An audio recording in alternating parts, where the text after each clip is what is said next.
Hello friends. Did you know nearly 80% of those who watch my videos aren't subscribed? If you enjoy these stories, please hit that subscribe button and leave a like. It really helps. Thank you for being here. By the way, where are you watching from? Let me know in the comments. Denton Lyle had been driving trucks for nearly 15 years, and in all that time, he thought he'd seen everything the road had to offer.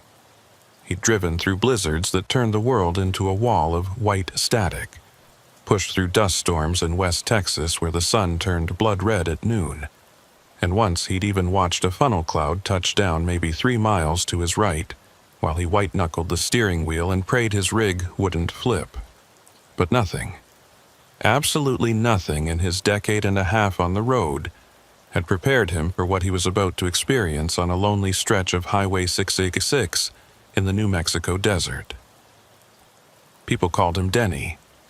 It was shorter, friendlier, easier to say over the CB radio when you were trying to warn someone about a smoky up ahead, or just shooting the breeze to stay awake on a long haul. Denny was 42 years old, divorced, with a daughter he saw twice a month when his routes brought him back through Albuquerque. He wasn't a big guy, maybe 5'9" and 170 pounds, but he had the kind of weathered, sun-damaged face that made him look older than he was.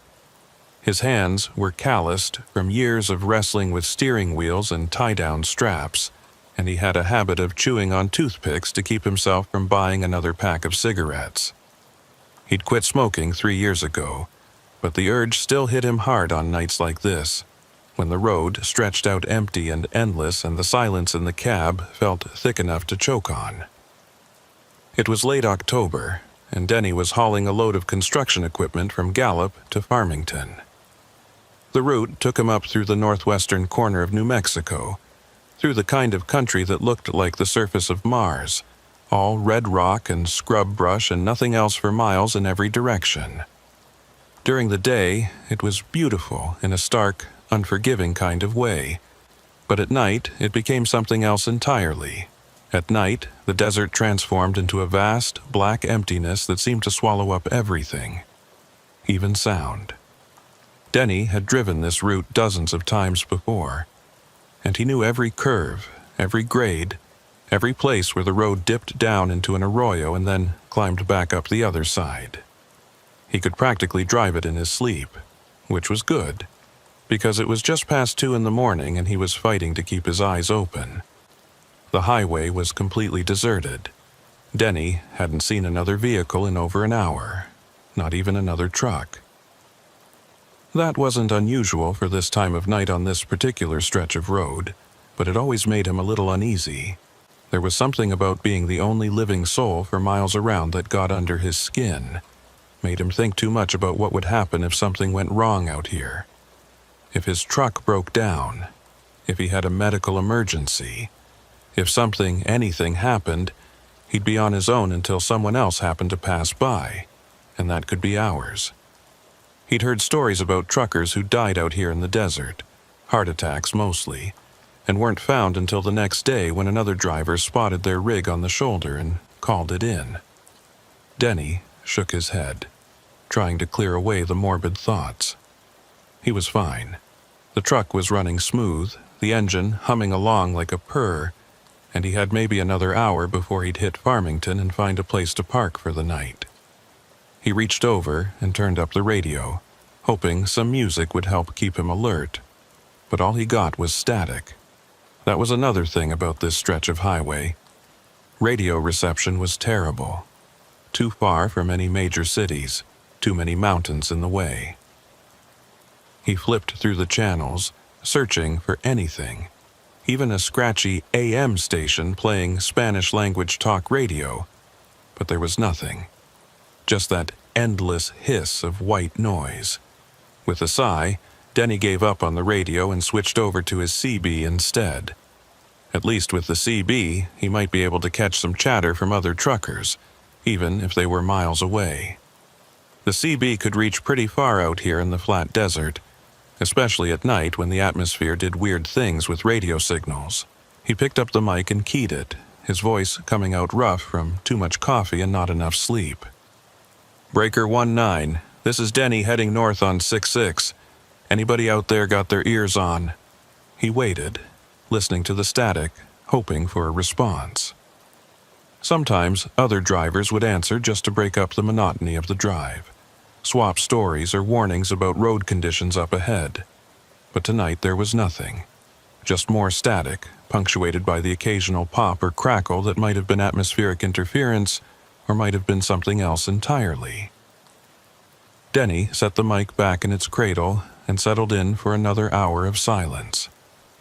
The road ahead was perfectly straight, the white lines glowing in his headlights like twin tracks leading off into infinity.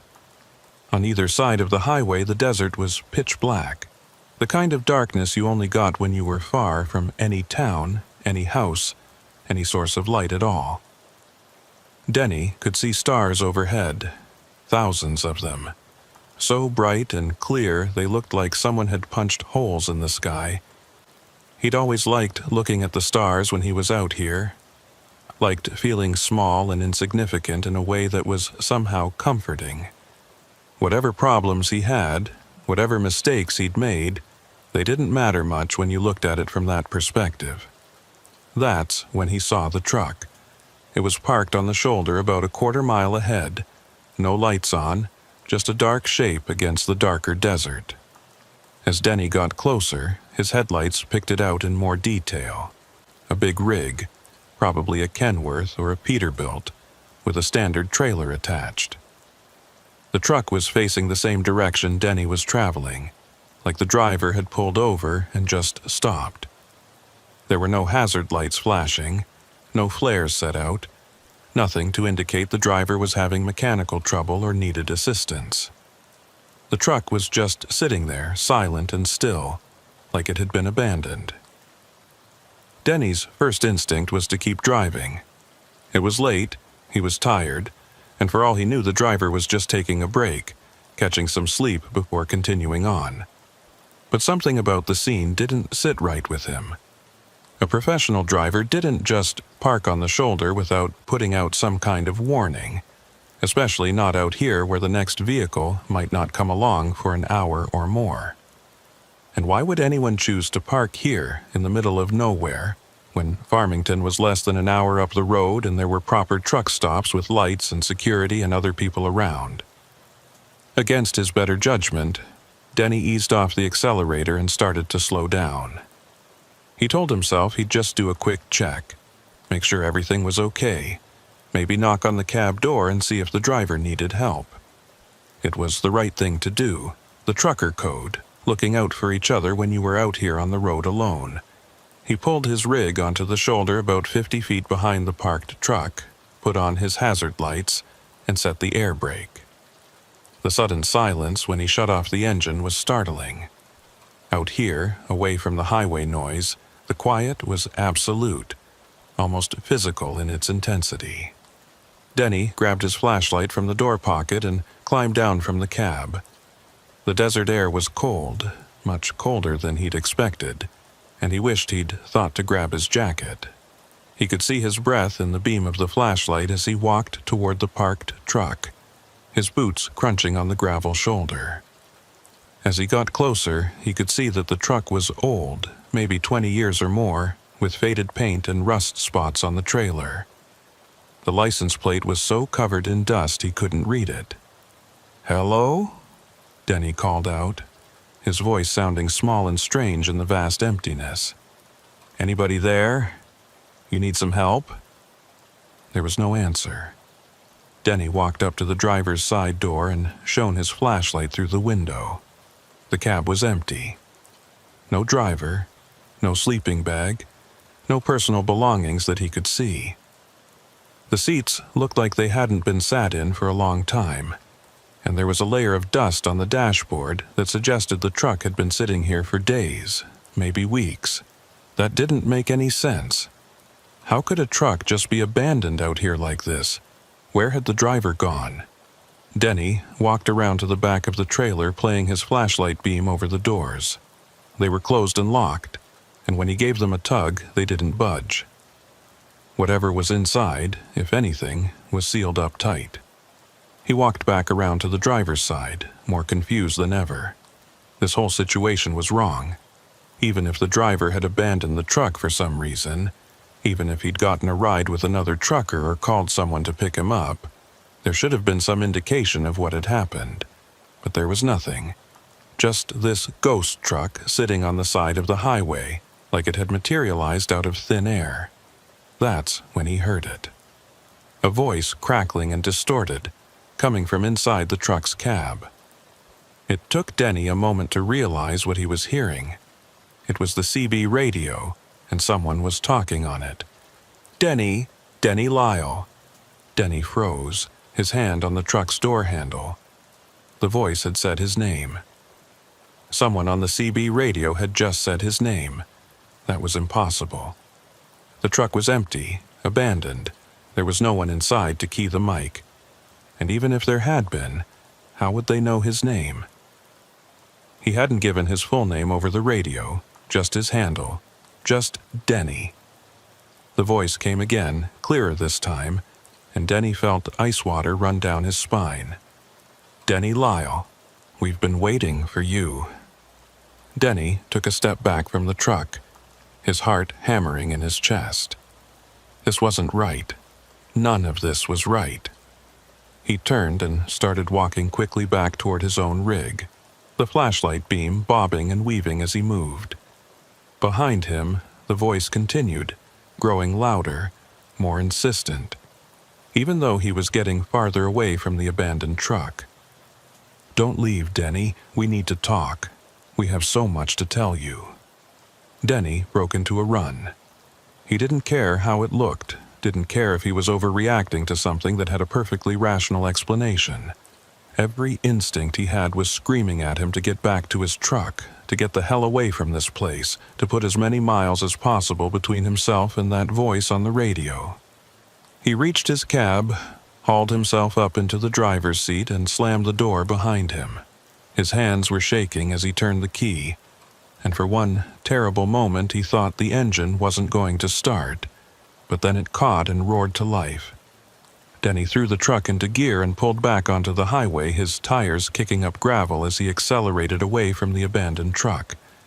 He kept his eyes on the road ahead, refusing to look in his mirrors, refusing to see if the abandoned truck was still sitting there on the shoulder, or if it had somehow disappeared the same way it had appeared.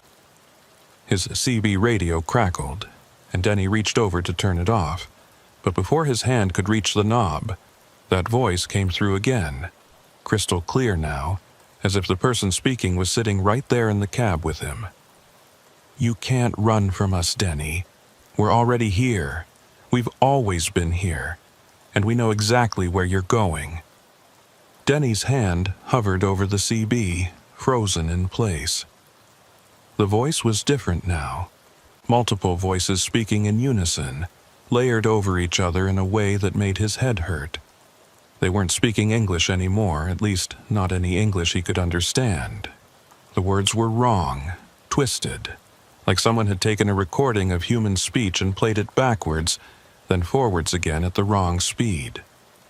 And then, as suddenly as it had started, the voice stopped. The CB went silent, not even static, just dead air. Denny sat there in the driver's seat, his knuckles white on the steering wheel, his breath coming in short, sharp gasps. He told himself it had been some kind of prank, some bored trucker with too much time on his hands playing games on the radio. But he didn't believe it. He'd heard the voice say his full name, his real name, not just his CB handle. And he'd seen that abandoned truck, sitting there in the middle of nowhere with no explanation for how it had gotten there or where the driver had gone. Denny drove for another 20 minutes before he started to calm down. His heart rate slowed, his breathing evened out, and he began to feel foolish for panicking the way he had. He'd been on the road too long, was too tired, and his mind had played tricks on him. That had to be it.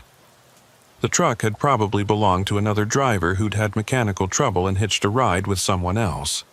The voice on the CB had been some kind of weird radio interference, or maybe another trucker who'd looked up his name from his company's logo on the side of his trailer. There was a rational explanation for everything. There had to be. But deep down, in a place he didn't want to acknowledge, Denny knew that wasn't true. Something had happened back there on the highway, something that didn't fit into the neat categories of mechanical failures and radio glitches, something that existed in the spaces between rational explanations, in the dark corners where logic couldn't reach. Denny was about 10 miles from Farmington when he saw the lights in his rearview mirror. At first, he thought it was another truck coming up behind him, but as the lights got closer, he realized they were wrong. They were too high off the ground, too bright, and they were moving faster than any truck should be able to move. Within seconds, the vehicle was right behind him, close enough that Denny could feel his trailer shudder from the air displacement. He glanced in his side mirror and felt his stomach drop. It was the abandoned truck, the same old Kenworth with the faded paint and rusted trailer, but now it was moving, barreling down the highway at speeds that should have been impossible for a rig that size. The cab was dark, no lights on inside, and Denny couldn't see anyone behind the wheel. It was as if the truck was driving itself, chasing him down the empty highway in the dead of night. Denny pressed down on the accelerator, pushing his own truck as fast as it would go. But the abandoned truck matched his speed effortlessly. It stayed right on his bumper, so close that if Denny hit his brakes, they would have collided. The CB crackled to life again, and this time Denny didn't hesitate. He grabbed the mic and keyed it, his voice coming out high and tight with fear. "Who are you? What do you want?"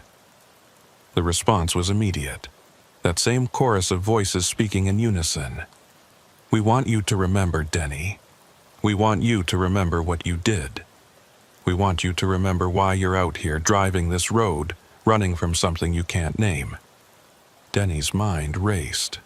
What were they talking about? He hadn't done anything, hadn't hurt anyone, hadn't committed any crime that would explain this nightmare chase. He was just a trucker, just a guy trying to make a living and see his daughter twice a month. There was nothing in his past that would warrant this. Nothing that would explain why he was being hunted by a phantom truck on a deserted highway. "I don't know what you're talking about," Denny shouted into the mic.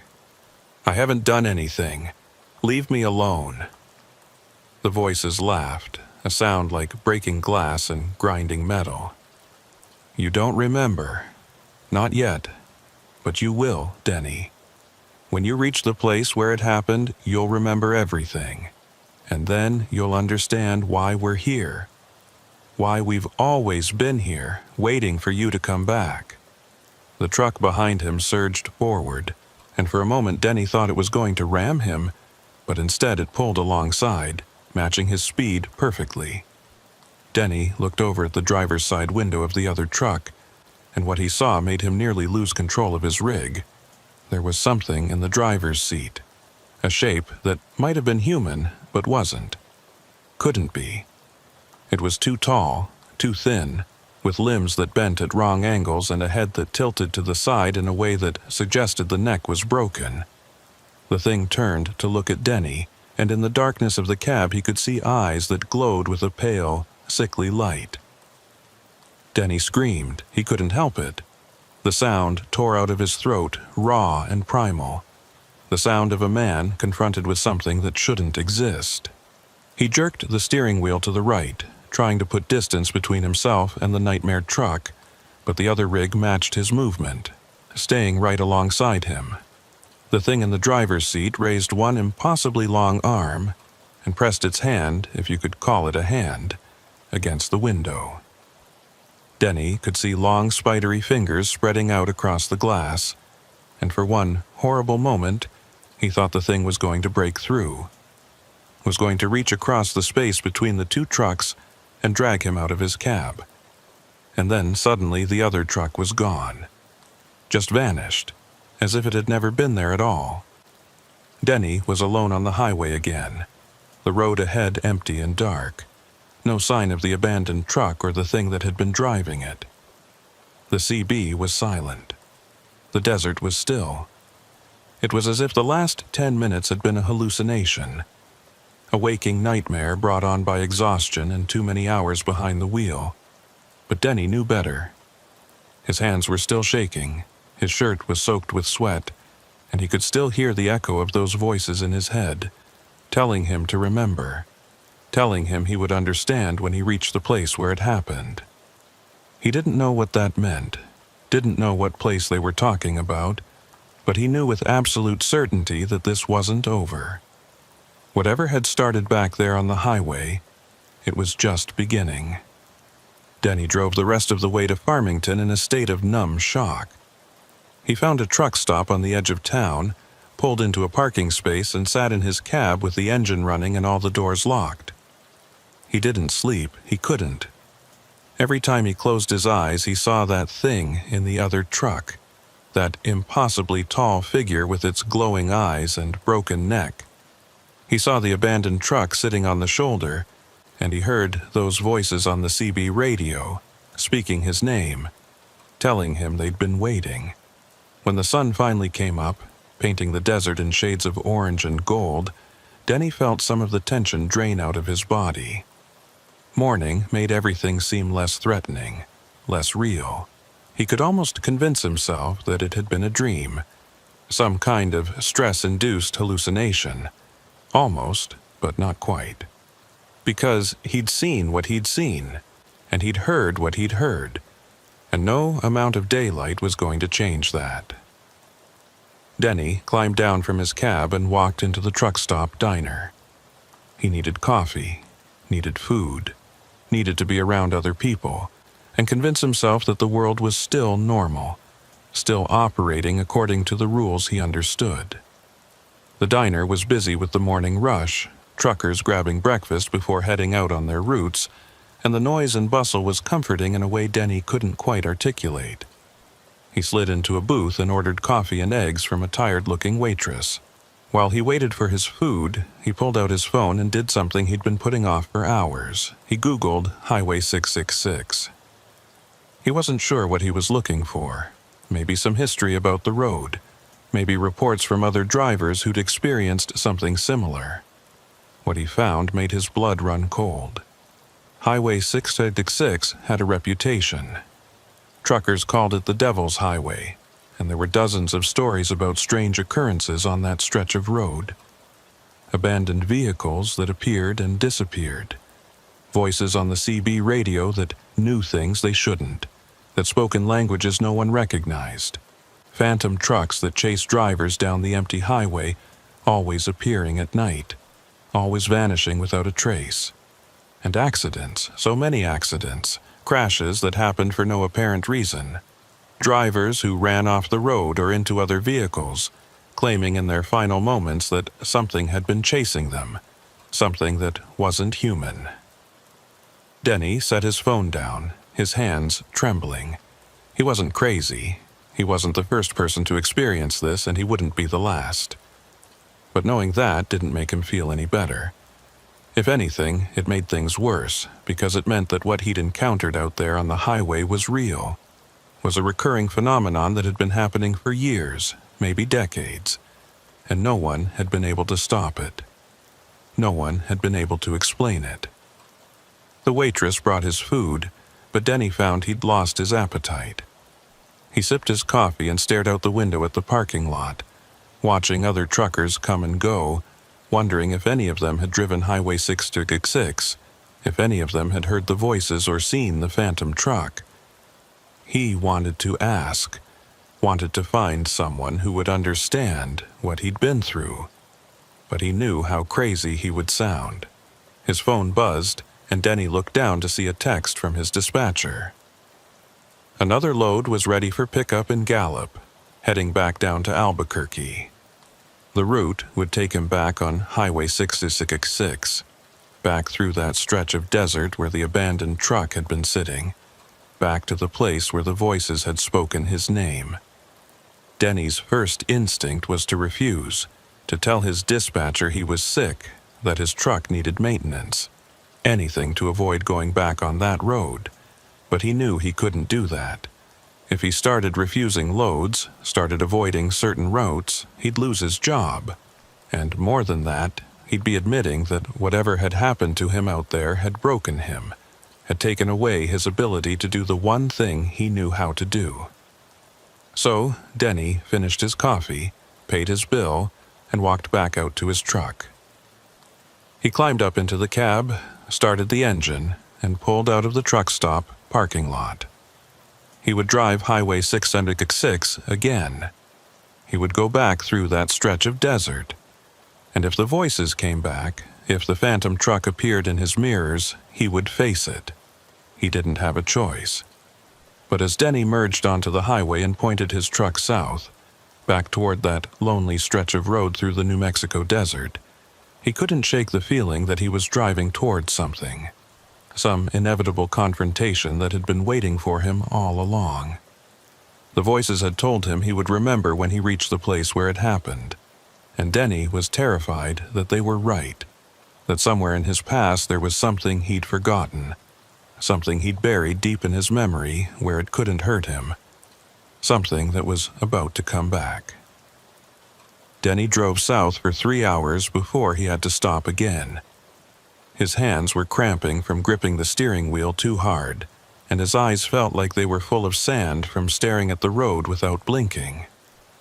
He'd been checking his mirrors obsessively, watching for any sign of that phantom truck, any flicker of headlights that didn't belong, but the highway had remained mercifully empty. Just him and the desert and the sun climbing higher in the morning sky, burning away the shadows that had terrified him during the night. He pulled into a small truck stop just outside of Gallup, a place called the Desert Rose that catered mostly to local traffic. It wasn't much, just a gas station with a few diesel pumps and a convenience store that sold overpriced snacks and energy drinks. But it was busy enough that Denny felt safe there. He parked his rig away from the main building, killed the engine, and sat for a moment in the silence trying to gather his thoughts. His phone showed it was just past 9 in the morning. In a normal world, on a normal day, he would have been exhausted from driving through the night and ready to catch a few hours of sleep before picking up his next load. But this wasn't a normal day, and Denny knew that if he closed his eyes now, he'd see that thing in the driver's seat of the phantom truck. Those glowing eyes and that broken neck and those impossibly long fingers pressing against the glass. So instead of sleeping, Denny climbed down from his cab and went inside the convenience store. He needed to move, needed to be around other people, needed to do something normal and mundane that would convince him the world still made sense. The store was surprisingly crowded for a weekday morning, with a mix of truckers and local workers grabbing coffee before heading to their jobs. Denny poured himself a large cup from the self-serve machine, added enough sugar to make it almost drinkable, and wandered up and down the aisles without really seeing what was on the shelves. He ended up at the counter behind a woman who was buying lottery tickets and arguing with the clerk about which numbers were lucky. Denny waited patiently, sipping his coffee and trying not to think about the voices on the CB radio, about what they'd said about him remembering something when he reached the place where it happened. What place? What was he supposed to remember? His mind kept circling back to that question, trying to find an answer that made sense, but there was nothing, no memory of ever doing anything on Highway 666 that would explain what had happened to him last night. He'd driven that route dozens of times over the years, and it had always been just another stretch of highway, no different from 1,000 other stretches he'd driven across the country. The woman finally finished buying her tickets and left, and Denny stepped up to the counter. The clerk was a young guy, maybe 25, with a scraggly beard and tired eyes that suggested he'd been working the night shift. He rang up Denny's coffee without looking at him, his movements automatic and bored. Denny paid and was about to leave when something made him stop, some impulse he couldn't quite name. "Hey," Denny said, his voice coming out rougher than he'd intended. "You ever hear any stories about Highway 666?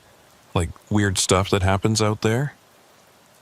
The clerk looked up at him, and for just a moment something flickered across his face, something that might have been recognition or might have been fear, but then it was gone, replaced by a carefully neutral expression. What kind of weird stuff? Denny hesitated. He didn't want to sound crazy. Didn't want to tell this kid about phantom trucks and voices on the CB radio that knew his name. But he also desperately needed to know if anyone else had experienced what he had, if there was any explanation for what had happened out there in the dark. Just, strange things. Abandoned vehicles, radio interference, that kind of thing. The clerk was quiet for a long moment, his eyes searching Denny's face. Then he leaned forward slightly, his voice dropping to just above a whisper. "You saw something out there, didn't you, last night?" Denny felt his heart rate spike. "How did you know it was last night?" "Because it's always at night," the clerk said. "That's when they come out. That's when the road shows you what it really is." He glanced around the store, making sure no one else was close enough to hear. "Look, man, I don't know what you saw, and honestly, I don't want to know. But if you're smart, you'll find a different route. Highway 666 isn't right. It hasn't been right for a long time, maybe never was. People see things out there, hear things, and some of them don't come back. The ones that do, they're changed. You can see it in their eyes." Denny wanted to press him for more information, wanted to demand that the clerk tell him everything he knew about the highway and what happened to the drivers who didn't come back. But something in the kid's expression stopped him. The clerk looked genuinely frightened, and Denny realized that pushing too hard would just make him shut down completely. So instead, Denny just nodded and said, "Thanks for the warning." The clerk nodded back, already turning away to help the next customer. "Be careful out there, and whatever you do, don't stop on the highway after dark. Not for anything."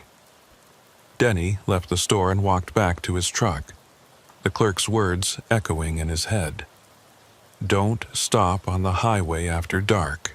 But he'd already done that, had already pulled over to check on that abandoned truck, and look where that had gotten him. He climbed back into his cab and sat there for a while, staring out the windshield at the other trucks in the lot, at the normal people living their normal lives, completely unaware that there were things out there on the road that defied explanation. His phone rang, making him jump. It was his dispatcher, a woman named Gloria who'd been with the company for 20 years, and took no nonsense from anyone. Denny answered, trying to keep his voice steady. "Denny, where are you?" Gloria's voice was sharp, impatient. "You should have picked up that load from Gallup 2 hours ago. The client is calling me asking where their shipment is." "Sorry, Gloria. I had some trouble on the road last night, had to pull over and rest. I'm at the Desert Rose now, about to head to the pickup." There was a pause on the other end of the line, and when Gloria spoke again, her voice had softened slightly. "What kind of trouble? Your truck okay?" Denny almost told her. Almost explained about the abandoned truck and the voices and the phantom chase down Highway 666. But he stopped himself just in time. If he told Gloria what had really happened, she'd think he was losing it. Would probably order him to come back to the terminal for a drug test and a psychological evaluation. And maybe she'd be right to do that. Maybe he was losing it. Maybe the whole thing had been some kind of stress-induced breakdown, and he needed help. "Just got tired," Denny said finally. "Needed to pull over before I fell asleep at the wheel. I'm good now. I'll pick up the load and have it delivered on schedule." Gloria made a skeptical noise but didn't push. "Fine, but don't make a habit of this, Denny. You're one of my best drivers, but even you can't just disappear for hours without calling in. The clients don't care about your excuses. They just want their freight delivered on time. I understand. It won't happen again. See that it doesn't." Gloria hung up without saying goodbye, which was typical for her. Denny set his phone down and started the truck. Time to get back to work, back to the job, back to pretending that everything was normal and that he hadn't spent the night being chased by something that shouldn't exist. The pickup went smoothly. The warehouse in Gallup had his paperwork ready, and the forklift operators loaded his trailer with pallets of auto parts in less than an hour. Denny did his inspection, signed the bills of lading, and was back on the road by noon. His route would take him south to Albuquerque, then east toward Santa Fe. If traffic was light and he didn't hit any delays, he'd have the load delivered by evening and could find a proper truck stop to park at for the night. Somewhere with lights and security cameras and other drivers around. Somewhere he wouldn't be alone. But first, he had to drive Highway 606 again. Had to go back through that stretch of desert where the abandoned truck had been sitting, where the voices had spoken his name over the CB radio. The dispatcher had routed him that way because it was the fastest option, the most direct path between Gallup and Albuquerque. Denny could have requested a different route, could have taken the long way around through Farmington and down through the mountains, but that would have added 3 hours to his drive and raised questions he didn't want to answer. So he was going back to the Devil's Highway. The sun was bright and hot as Denny merged onto Highway 666, heading south. In the daylight, the desert looked completely different from how it had appeared during the night. Instead of an endless black void filled with unseen threats, it was a landscape of stark beauty, all red rock and blue sky, and the occasional cluster of scrub brush clinging to life in the arid soil.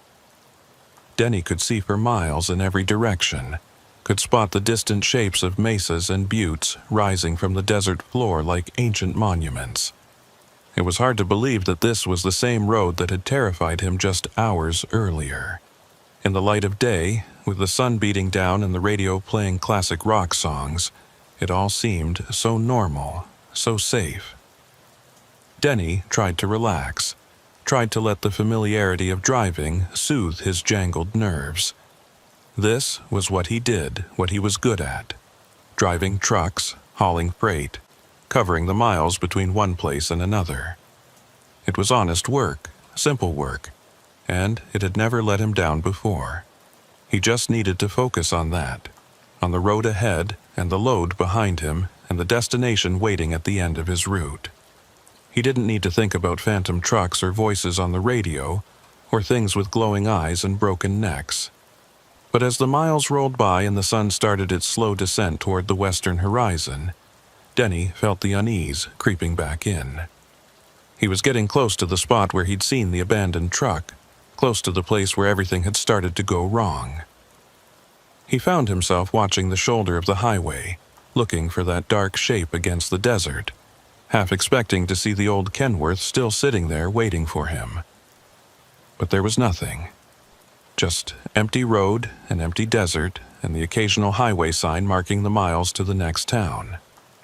Denny was about 5 miles from where he'd seen the abandoned truck when his CB radio crackled to life. He tensed immediately, his hands tightening on the steering wheel, but it was just normal chatter from other truckers on the road. Someone was asking about road conditions up ahead. Someone else was complaining about the price of diesel. It was mundane and boring and exactly what Denny needed to hear. Proof that the world was still operating normally, that the CB was just a tool for communication between drivers, nothing more sinister than that. Then the chatter stopped. Abruptly, mid-sentence, like someone had flipped a switch and cut off all the voices. The CB went silent, not even static, just that same dead air that Denny had heard last night. He reached over to adjust the squelch, thinking maybe he'd lost the signal, but before his hand could touch the knob, a voice came through. "Hello, Denny." It was a different voice this time. Not the chorus of layered sounds he'd heard during the night, but a single voice, clear and distinct. A woman's voice, soft and gentle, almost friendly. But there was something wrong with it, something that made the hair on the back of Denny's neck stand up. It was too calm, too measured, like someone reading from a script. "We're glad you came back," the voice continued. We were worried you might try to avoid us, might take a different route, but here you are, right where you need to be." Denny grabbed the CB mic, his heart pounding. "Who is this? How do you know my name?" The woman's voice laughed, a sound like wind chimes in a gentle breeze. "We know everything about you, Denny Lyle. We know where you were born, where you went to school, the name of your first girlfriend. We know about your daughter, about how you only see her twice a month because you're always on the road. We know about the divorce, about how your wife left you because she said you loved the truck more than you loved her. We know all of it." Denny felt sick. This wasn't possible. This was information that no stranger could have. Details about his life that he'd never shared with anyone except his closest friends. How could someone on the CB radio know these things? How could they know about his daughter, about his failed marriage, about the choices he'd made that had led him to this life on the road? "What do you want from me?" Denny's voice came out shaky, barely controlled. "We want you to remember," the woman said. "We want you to go back to the place where it happened. We want you to face what you did." "I didn't do anything," Denny shouted into the mic. "I don't know what you're talking about." "Yes, you do," the voice said, and now it was changing, deepening, becoming multiple voices again, male and female and something in between, all speaking in perfect synchronization. "You know exactly what we're talking about. You've known since the moment you saw the truck last night. You've known since you heard us call your name. You're just afraid to remember, afraid to admit what you did." Denny looked up at the road ahead and felt his blood turn to ice. There, about a quarter-mile in front of him, was the abandoned truck. The same old Kenworth, sitting on the shoulder in exactly the same spot where he'd seen it last night. In broad daylight, with the sun still high in the sky, it should have looked ordinary, explainable. But it didn't. It looked wrong, out of place, like something that had been cut from a different reality and pasted onto this one. As Denny got closer, he could see that the truck hadn't moved at all since last night. It was in the exact same position, facing the same direction, with the same coating of dust on the windshield. And standing next to the driver's side door, as if she'd been waiting there all along, was a woman. She was wearing a highway patrol uniform, complete with the wide-brimmed hat and the reflective sunglasses that all state troopers seemed to favor. She was waving at Denny, motioning for him to pull over, and for one wild moment Denny thought about just blowing past her, about keeping his foot on the accelerator and putting as many miles as possible between himself and this cursed stretch of highway. But he couldn't do that. You didn't ignore a highway patrol officer, not if you wanted to keep your commercial driver's license. And maybe, just maybe, this was exactly what he needed. A real person, a representative of law and order, someone who could help him make sense of what was happening. Denny eased his truck onto the shoulder about 50 feet behind the abandoned Kenworth, set his air brake, and killed the engine. The patrol officer was walking toward him now, her stride confident and purposeful. Denny climbed down from his cab, his legs feeling shaky and unsteady, and waited for her to approach. As she got closer, he could see that she was probably in her 40s, with sharp features and auburn hair pulled back in a tight bun. Her name tag read Harlan, and there was something about the way she moved that suggested military experience, someone who'd seen combat and come out the other side harder and more capable than before. "Afternoon, sir," Officer Harlan said, her voice crisp and professional. "Is this your truck?" She gestured toward the abandoned Kenworth. "No, ma'am," Denny said, relief flooding through him. This was good. This was normal. A police officer investigating an abandoned vehicle, asking routine questions. "I actually stopped here last night to check on it. Thought maybe the driver needed help, but there was no one inside." Officer Harlan nodded slowly, her expression unreadable behind those reflective sunglasses. "Last night, you say?" What time was that? Around 2 in the morning, maybe 2:30, I was heading north to Farmington. And you didn't see anyone around the vehicle? No other cars or trucks? No, ma'am, just this truck sitting here empty. I tried to see if anyone needed help, but there was nobody there. Then I heard... Denny stopped himself. How could he explain about the voices on the CB radio without sounding insane? Heard what? Officer Harlan prompted, tilting her head slightly. Nothing, Denny said quickly. I just got spooked and left. Probably should have called it in, but I didn't have cell service out here. Officer Harlan was quiet for a moment, and Denny had the uncomfortable feeling that she was studying him, measuring him, trying to decide if he was telling the truth. Then she reached up and removed her sunglasses, and Denny found himself looking into eyes that were a startling shade of green, so bright they almost seemed to glow in the harsh desert sunlight. "Mr. Lyle," she said, and Denny felt his stomach drop because he hadn't told her his name. "I need you to be completely honest with me. Have you been drinking, taking any substances that might impair your ability to drive?" "No, ma'am, nothing like that. How did you know my name?" Officer Harlan smiled, but it didn't reach her eyes. "It's on the side of your truck, Mr. Lyle. Your company puts driver names on all their vehicles. Standard practice." Denny glanced back at his truck. She was right. There was a small placard on the driver's door with his name and his CDL number. He'd forgotten about that, hadn't even thought to check if that's how the voices had learned who he was. Relief washed over him again. There was a rational explanation after all. The voices on the CB had just been other truckers who'd seen his name on the truck and decided to mess with him. It was a cruel prank, nothing more. "I need you to come take a look at something, Mr. Lyle," Officer Harlan said, turning and walking toward the abandoned truck. "I want to get your opinion on what you saw last night." Denny followed her, grateful to have a normal explanation for what had happened, eager to help in any way he could. They walked up to the Kenworth, and Officer Harlan pulled out a flashlight even though it was broad daylight. She shone it through the driver's side window, illuminating the cab interior. "You said there was no one inside when you checked last night," she said. "Is that correct?" "Yes, ma'am, the cab was empty."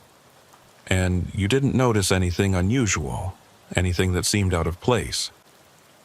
Denny looked through the window, trying to remember what he'd seen by flashlight in the dark. The cab looked the same as it had last night, dusty and abandoned, with no personal belongings visible. But now, in the daylight, he could see something he'd missed before. There were scratches on the inside of the windshield, long gouges in the glass that looked like they'd been made by fingernails, and on the driver's seat, almost invisible against the dark fabric, were stains that might have been oil, or might have been something else entirely. "What happened here?" Denny asked, his voice barely above a whisper. Officer Harlan turned to look at him, and in that moment Denny saw something in her expression that made his blood run cold. It wasn't the look of a police officer investigating a crime scene. It was the look of someone who knew exactly what had happened here, who had seen it before and would see it again. "That's what we're trying to figure out, Mr. Lyle," she said. "This truck has been here for 3 days. We've run the plates, tried to track down the owner, but there's no record of it. No registration, no insurance, no VIN number that matches anything in our database. It's like this truck doesn't exist, was never manufactured, never sold, never driven. Except here it is, sitting on the side of Highway 606, and no one can explain how it got here or where it came from." Denny took a step back from the truck, his mind reeling. 3 days? But that's impossible. I drove this route less than a week ago, and this truck wasn't here then, it just appeared last night. "Are you sure about that, Mr. Lyle? Are you absolutely certain this truck wasn't here before last night?" Denny opened his mouth to say yes, to insist that he would have noticed the abandoned truck on the side of the highway. but the words died in his throat. Because suddenly he wasn't sure.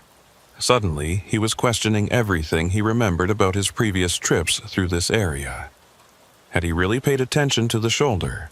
Had he really looked closely at every vehicle parked on the side of the road? Or had he just been focused on his own driving, on making his delivery times, on getting from one place to another as quickly as possible? I don't know, Denny admitted. I thought I would have seen it, but maybe I just didn't notice. Officer Harlan nodded, as if this was the answer she'd been expecting. Memory is a funny thing, Mr. Lyle. We think we remember events clearly, think we know exactly what happened and when. But the truth is our brains are constantly rewriting the past, filling in gaps, creating narratives that make sense to us. And sometimes, when we encounter something that doesn't fit our understanding of how the world works, our minds do whatever they can to rationalize it, to make it seem normal. She walked around to the back of the abandoned truck and stood there waiting for Denny to join her. Reluctantly, he did. Officer Harlan pointed at the trailer doors. These were sealed when we first found the truck, she said. Locked from the outside with a padlock that looked like it had been there for years. We had to cut it off to get inside. She pulled on the door handle, and the trailer door swung open with a rusty screech. Do you want to know what we found? Denny didn't want to know. Every instinct he had was screaming at him to get back in his truck and drive away as fast as he could.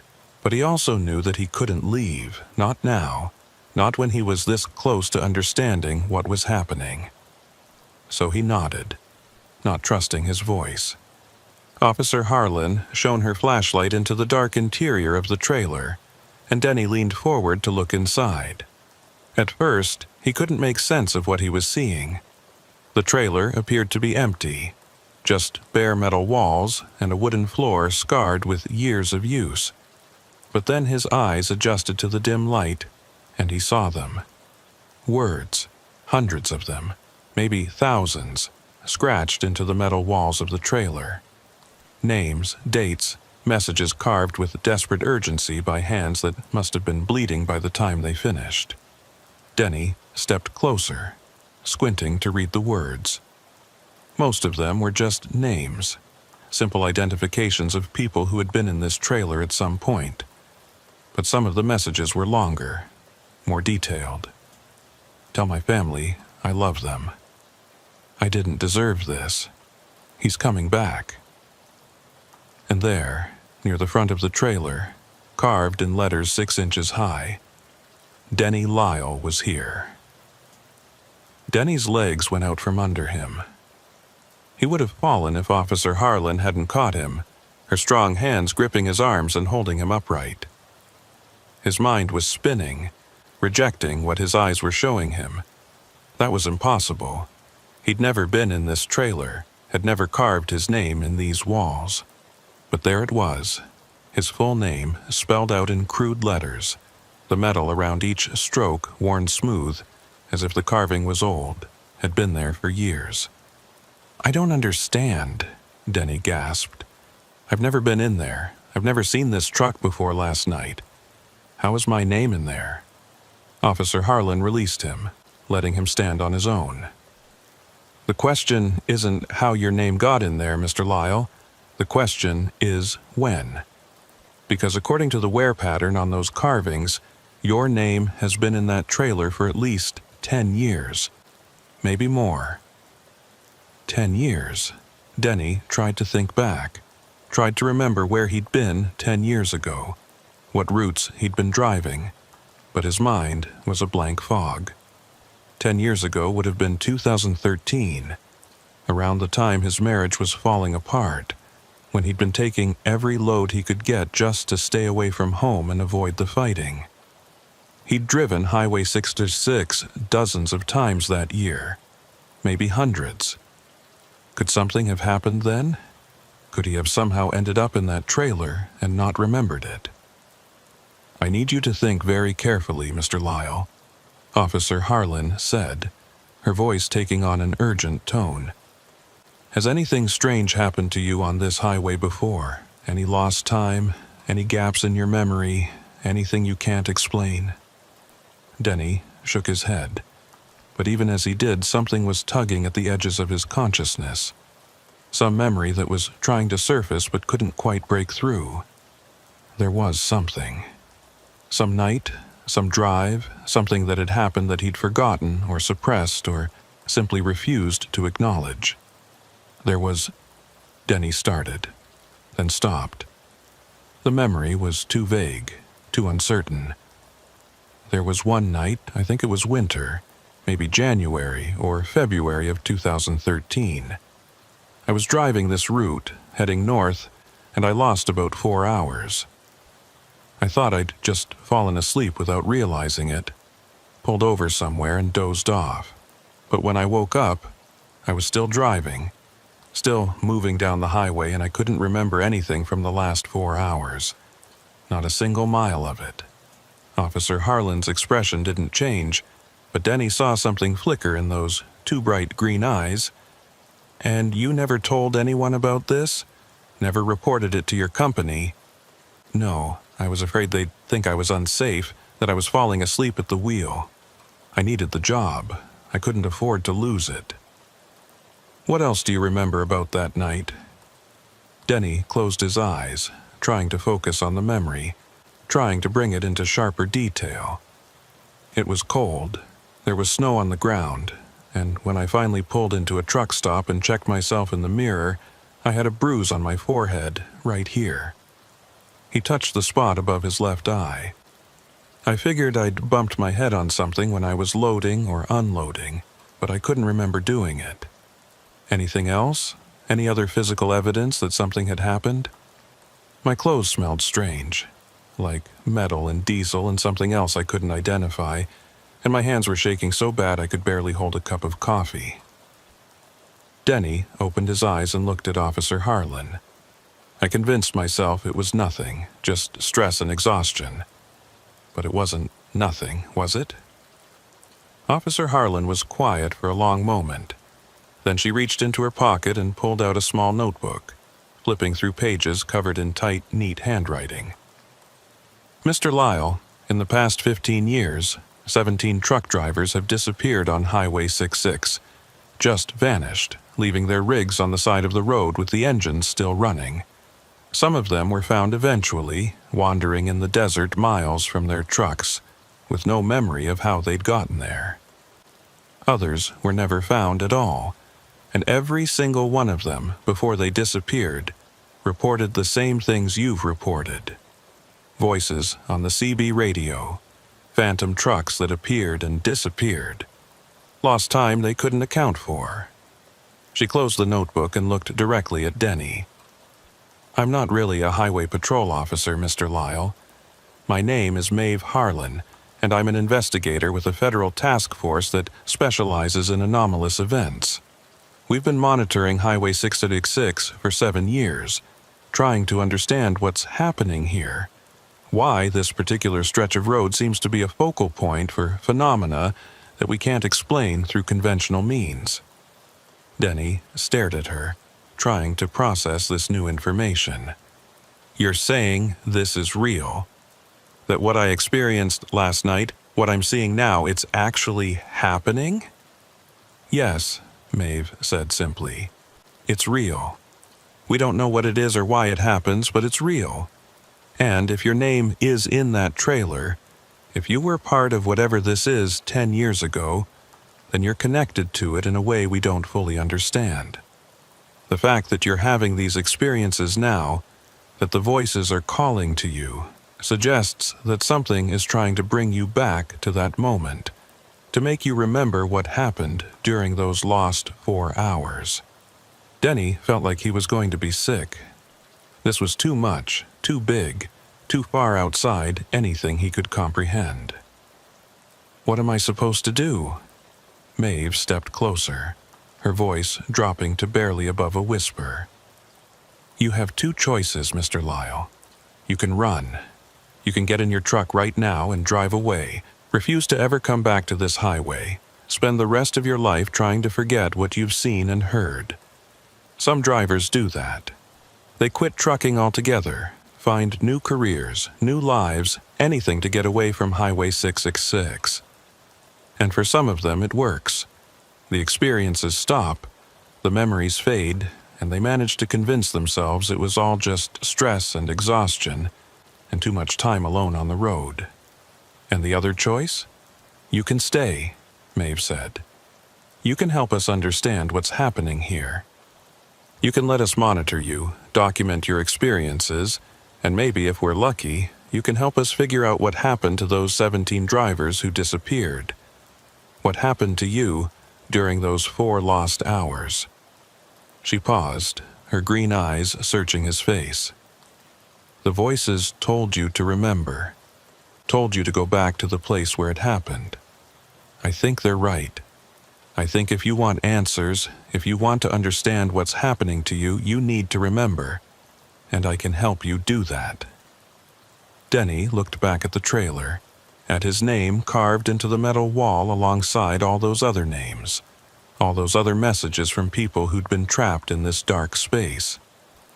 He thought about those 17 drivers who'd disappeared, about the families they'd left behind, about the questions that would never be answered if someone didn't try to understand what was happening on Highway 66. He thought about running, about spending the rest of his life looking over his shoulder, wondering when the voices would come back, when the phantom truck would appear in his mirrors again. And he realized that he couldn't do that. He couldn't live that way, always afraid, always waiting for something terrible to happen. "Okay," Denny said finally. "I'll help. Tell me what you need me to do." Maeve Harlan led Denny away from the abandoned truck and back toward his rig, where she had a black SUV parked on the shoulder about 100 yards down the highway. Denny hadn't even noticed it when he'd pulled over, which struck him as odd now that he thought about it. How could he have missed a vehicle sitting right there in plain sight? But then again, he'd missed a lot of things lately, like the fact that his name had been carved into a trailer wall 10 years ago, or that he'd lost 4 hours of his life on this very highway and had somehow convinced himself it didn't matter. The SUV was unmarked, without any government plates or official insignia, but it had the look of a federal vehicle nonetheless. Maeve opened the back door and pulled out a laptop computer, setting it on the hood and booting it up. While they waited for it to load, she pulled out a thermos and poured 2 cups of coffee, handing one to Denny without asking if he wanted it. He took it gratefully, wrapping his hands around the warm cup even though the desert heat was already making him sweat. "What exactly is this task force you work for?" Denny asked, watching as Maeve typed in a series of passwords to unlock her computer. "I've never heard of any federal agency that investigates anomalous events." "That's because we don't advertise," Maeve said, her fingers flying over the keyboard. "Officially, we're a subdivision of the Department of Transportation, looking into traffic safety issues on rural highways. Unofficially, we investigate incidents that don't fit normal patterns, things that can't be explained by conventional accident reconstruction or criminal investigation. Highway 666 is one of our most active cases, has been for years." The laptop screen came to life, showing a map of the southwestern United States with Highway 606 highlighted in red. Along the route were dozens of colored pins, each representing some kind of incident. Maeve zoomed in on the stretch of highway where they were currently parked, and Denny could see that the pins were clustered here, in this exact area, more densely than anywhere else on the map. "This is ground zero," Maeve said, pointing at the screen. "Whatever's happening on Highway 666, it's centered right here, in this 5-mile stretch of road.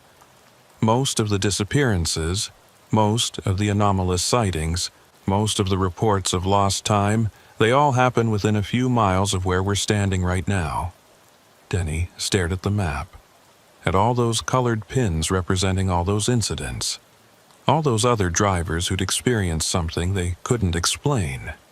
Why? What's special about this place? That's what we've been trying to figure out. Maeve clicked through several files, pulling up photographs and reports. The highway itself was built in 1962, part of a federal push to improve transportation infrastructure in rural areas. But before that, this was an old trading route used by Native American tribes. And before that, there are geological surveys that suggest this area has unusual magnetic properties. The rock formations beneath the highway contain high concentrations of magnetite, which can cause compass needles to spin and radio equipment to malfunction. She pulled up another file, this one showing a series of geological charts and seismic readings. About 15 years ago, there was a minor earthquake in this region. Nothing major, just a 3.2 on the Richter scale. But it opened up some underground caverns that hadn't been there before, or at least hadn't been accessible before. Since then, we've seen a significant increase in anomalous activity. Drivers reporting strange lights in the sky, CB radios picking up voices that shouldn't be there, vehicles breaking down for no reason, and then starting up again perfectly fine a few hours later. Denny sipped his coffee, trying to absorb all this information. So you're saying this is all natural? Some kind of geological phenomenon that's causing hallucinations or equipment malfunctions?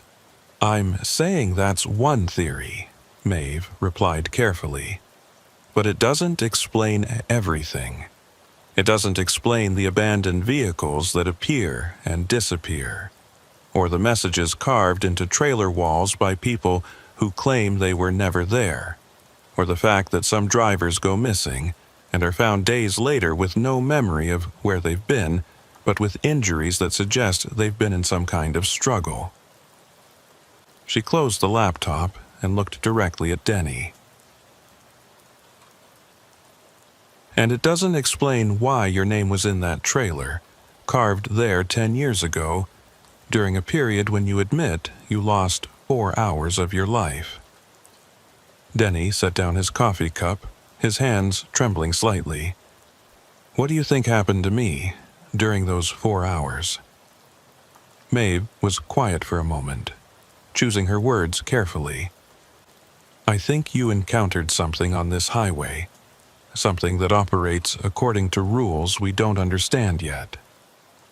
I think whatever it was took you somewhere, showed you something or did something to you, and then put you back in your truck and let you drive away. But it didn't erase your memory completely. Couldn't erase it, because some part of you still remembers. That's why the voices are calling to you now, why the phantom truck is chasing you. You're connected to this place, to whatever is happening here, and it wants you to come back. Come back where? To what? That's what we need to find out. Maeve pulled out a small device that looked like a modified GPS unit. This is a tracker. I want you to keep it in your truck, turned on at all times. It'll monitor your location, but it'll also record any electromagnetic anomalies in your immediate area, any fluctuations in radio frequencies, anything that might indicate you're experiencing another anomalous event. If something happens, if you see the phantom truck again, or hear the voices or lose time, this device will record it. Denny took the tracker, turning it over in his hands. It was heavier than he'd expected, with a small LCD screen and a series of buttons he didn't understand. And then what? If something happens, what am I supposed to do? You call me. Maeve handed him a business card with nothing on it but a phone number. Day or night doesn't matter. If you experience anything unusual, anything at all, you call that number immediately. I'll be monitoring the tracker remotely, so I'll know if something's happening, even if you can't call, but I need you to document everything you experience. Write it down, record it on your phone, whatever you can do to preserve the memory before it starts to fade. Before it starts to fade, Denny repeated. You're saying my memories aren't reliable? That whatever happened to me 10 years ago, I might not remember it accurately even if I try? Memory is complicated, Maeve said, especially memories of traumatic events. Our brains do whatever they can to protect us from psychological harm, And sometimes that means suppressing or altering memories of things that are too frightening or too painful to process. Add in the possibility of electromagnetic interference affecting neural pathways, and you've got a situation where even the person who experienced something might not be able to trust their own recollection of events. Denny thought about that, about how his mind had rationalized away the lost 4 hours back in 2013, had convinced him it was just fatigue and stress and nothing to worry about. How many other things had he forgotten or misremembered over the years? How much of his life was built on a foundation of false memories and suppressed truths? "I need to ask you something," Denny said. "Those 17 drivers who disappeared, the ones who were never found, do you think they're dead?" Maeve's expression didn't change, but something in her eyes suggested she'd been expecting this question. "I think some of them probably are, but some of them, I think they went somewhere. I think they crossed over into whatever space exists alongside this highway, whatever pocket dimension or parallel reality, or whatever the hell you want to call it, and they couldn't find their way back." "That's insane," Denny said. But even as he spoke the words, he knew he didn't really believe they were insane. Not after what he'd experienced. Not after seeing his own name carved into that trailer wall. "Yes," Maeve agreed. "It is insane, but that doesn't make it untrue." She checked her watch. "It's almost 4 o'clock. You should get back on the road, make your delivery. The tracker will record everything, and I'll be watching. If anything happens, call me." Denny nodded, pocketing the tracker and the business card. He started to walk back toward his truck, then stopped and turned around. "Why are you doing this? Why are you out here investigating something that everyone else probably thinks is just drivers making up stories or having hallucinations?" Maeve smiled, but it was a sad smile, one that carried years of burden. "Because 10 years ago, my brother was driving this highway. He was a trucker, just like you, hauling freight from Gallup to Albuquerque. His truck was found on the shoulder right here, engine still running, CB radio turned on, but my brother was gone. Never found him, never found any trace of where he went or what happened to him. So I quit my job, joined this task force, and I've been out here ever since trying to understand what happened to him and to all the others who've disappeared on this highway." She walked back to her SUV, opened the driver's door, then paused. "Your name was in that trailer, Mr. Lyle, carved alongside my brother's name. Whatever happened to you 10 years ago, whatever you can't remember, my brother was there too. So if you remember anything at all, I need you to tell me. Not just for your sake, but for his." With that, she climbed into the SUV and drove away, leaving Denny standing alone on the shoulder of Highway 666 with more questions than he'd started with. He walked back to his truck in a daze, climbed into the cab and sat there for several minutes trying to process everything Maeve had told him. His name in the trailer, her missing brother, 17 disappeared drivers, an entire federal task force investigating what sounded like something out of a science fiction novel. Denny looked at the tracker Maeve had given him, at its blinking green LED indicating it was active and recording. He thought about throwing it out the window, about refusing to be part of whatever this was, about just driving away and pretending none of this had happened. But he knew he couldn't do that. Not when his name was carved in that trailer. Not when there were answers out there somewhere waiting to be found. He started his truck, checked his mirrors, and pulled back onto the highway. He had a delivery to make in Albuquerque, a job to do, a life to live.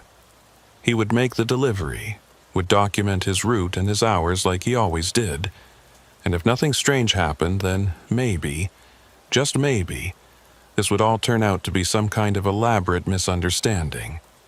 But Denny knew better.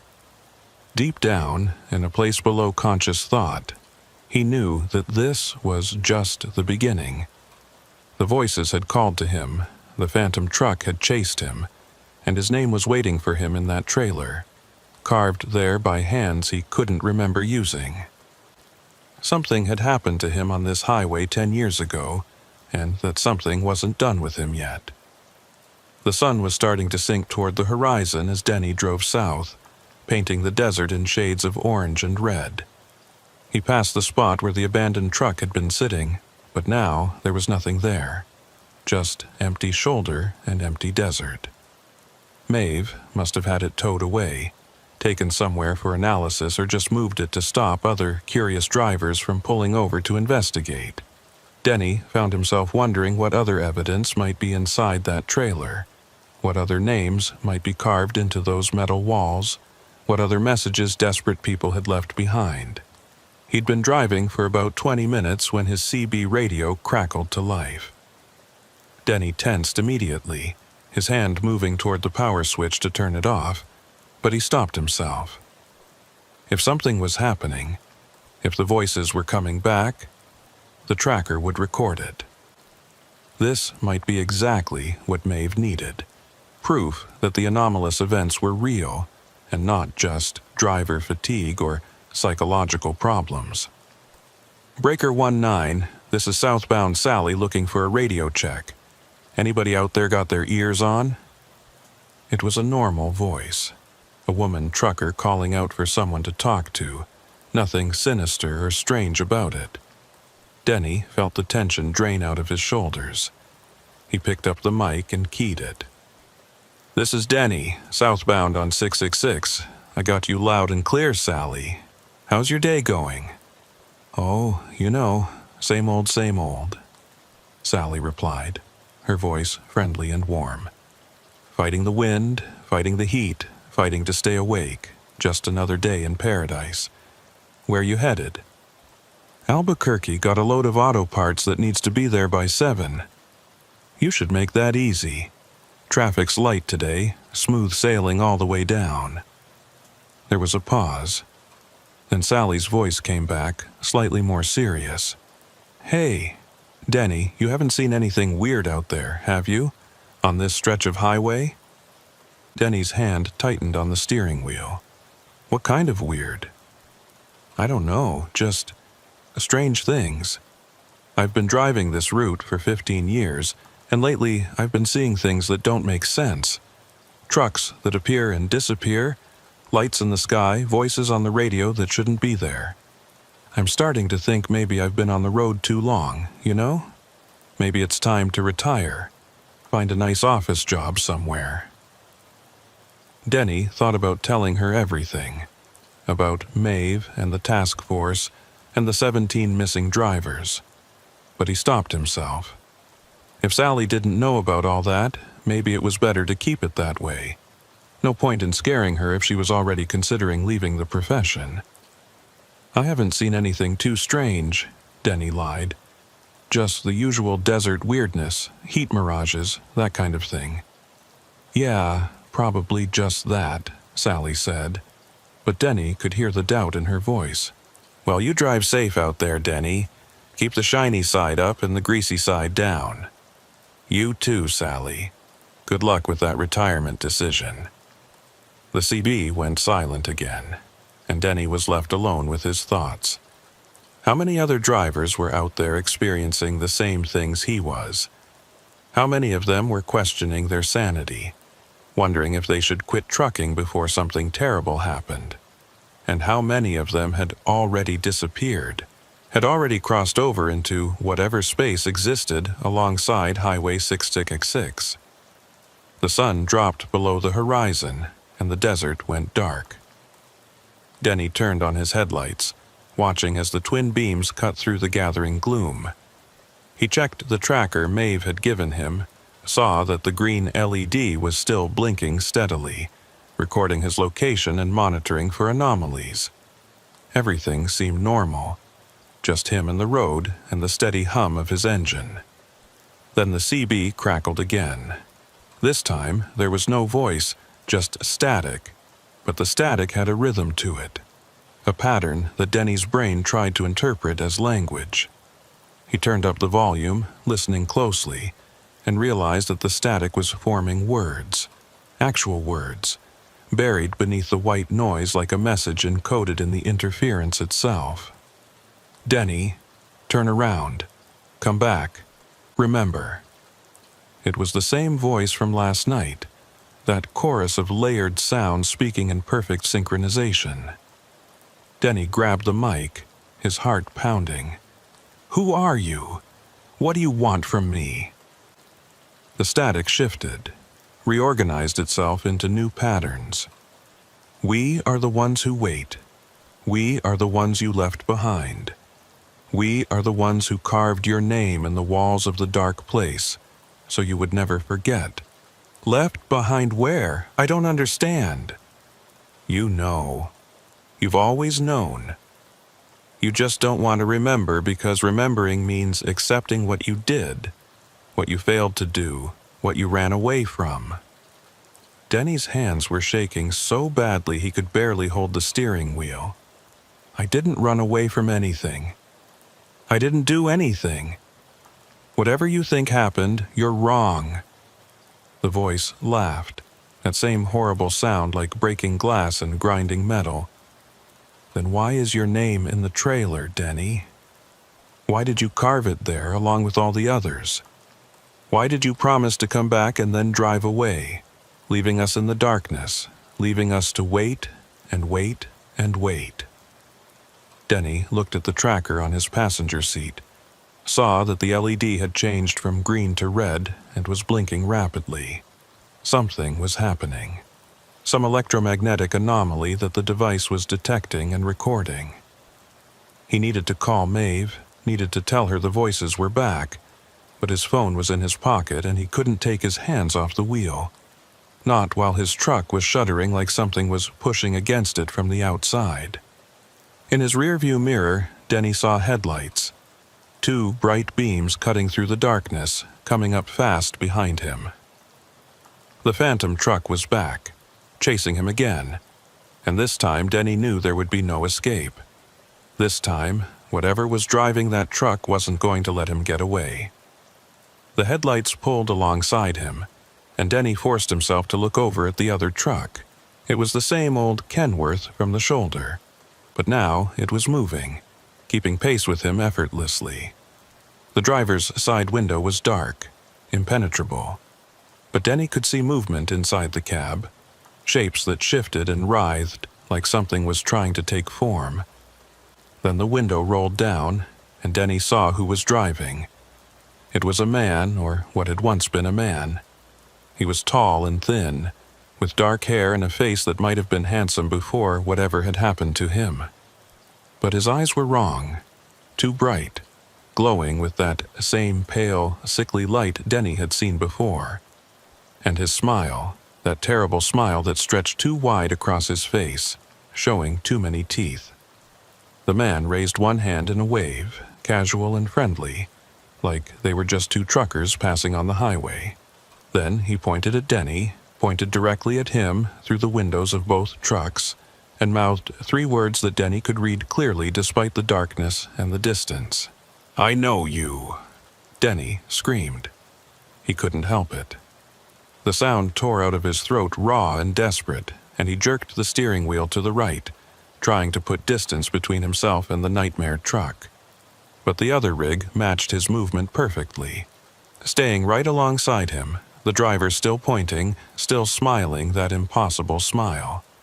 The CB crackled with that voice again, but this time it was different. This time it was just one voice, male, familiar in a way that made Denny's blood run cold. "Hello, Denny. It's been a long time. 10 years, by my count. 10 years since that night when you and I and all the others were in the back of that trailer, trying to figure out how to get out, trying to understand where we were and how we'd gotten there. Do you remember now? Do you remember what you did?" "No," Denny whispered. "No, this isn't real. This isn't happening." "Oh, but it is happening. It's been happening for 10 years, Denny. Every night, every time another driver stops on this highway, we've been here, waiting, hoping that this time someone would remember, someone would come back and help us. But they never do. They drive away, just like you drove away, and they forget. They convince themselves it was just a dream, just stress, just their imagination. But you carved your name in those walls, Denny. You promised you'd find a way out, find a way to get help. And then you left us there, left us in the darkness, and you forgot. Denny's mind was reeling, fragments of memory trying to surface. Pieces of that lost night 10 years ago breaking through the barriers his brain had erected to protect him. He remembered cold metal walls. He remembered voices in the darkness, other people trapped with him, all of them truckers who'd stopped on Highway 6666 for one reason or another and had somehow ended up in that trailer. He remembered the smell of diesel and fear and something else, something wrong that had made his skin crawl. And he remembered the door opening, not the trailer doors, but another door, one that hadn't been there before, one that led somewhere else. He remembered stepping through that door, remembered the terrible choice he'd had to make, and he remembered running as fast as he could back to his truck, back to the real world, back to safety. And he remembered leaving them behind, all of them. The other truckers who'd been trapped in that trailer, who'd carved their names in the walls, who'd been waiting for someone to save them. He'd left them there, had driven away, and convinced himself it had never happened, that it was just a hallucination brought on by exhaustion and stress. "Oh my God," Denny gasped. I remember what I did." The man in the phantom truck smiled wider. "Good. That's good, Denny, because now that you remember, now that you know what you did, you can make it right. You can come back. You can open the door again and let us out. All you have to do is stop the truck. Stop the truck and come with me. It's easy. It's what you should have done 10 years ago." Denny looked ahead at the road stretching out before him, then at the tracker on his passenger seat with its frantically blinking red LED. Maeve had said to call her if anything happened, had said she'd be monitoring the tracker remotely. She would know something was wrong. She would know he needed help. All he had to do was keep driving, keep moving, don't stop no matter what the voice said. But the guilt was crushing him. The memory of those faces in the darkness, those other truckers who'd looked at him with such hope when he'd found the door, who'd believed he was going to save them. And he'd abandoned them. He'd chosen his own safety over theirs, had run away and left them in that terrible place. "I'm sorry," Denny said, tears streaming down his face. "I'm so sorry. I didn't know what to do. I was scared. I thought if I got out, if I got back to my truck, I could call for help. I thought I could come back with the police, with someone who could help. But then I couldn't remember. I couldn't remember any of it." "But you remember now," the man said, his voice gentle, almost kind. "And now you can fix it. Now you can do what you should have done all along. Just stop the truck, Denny. Stop the truck and come back to us.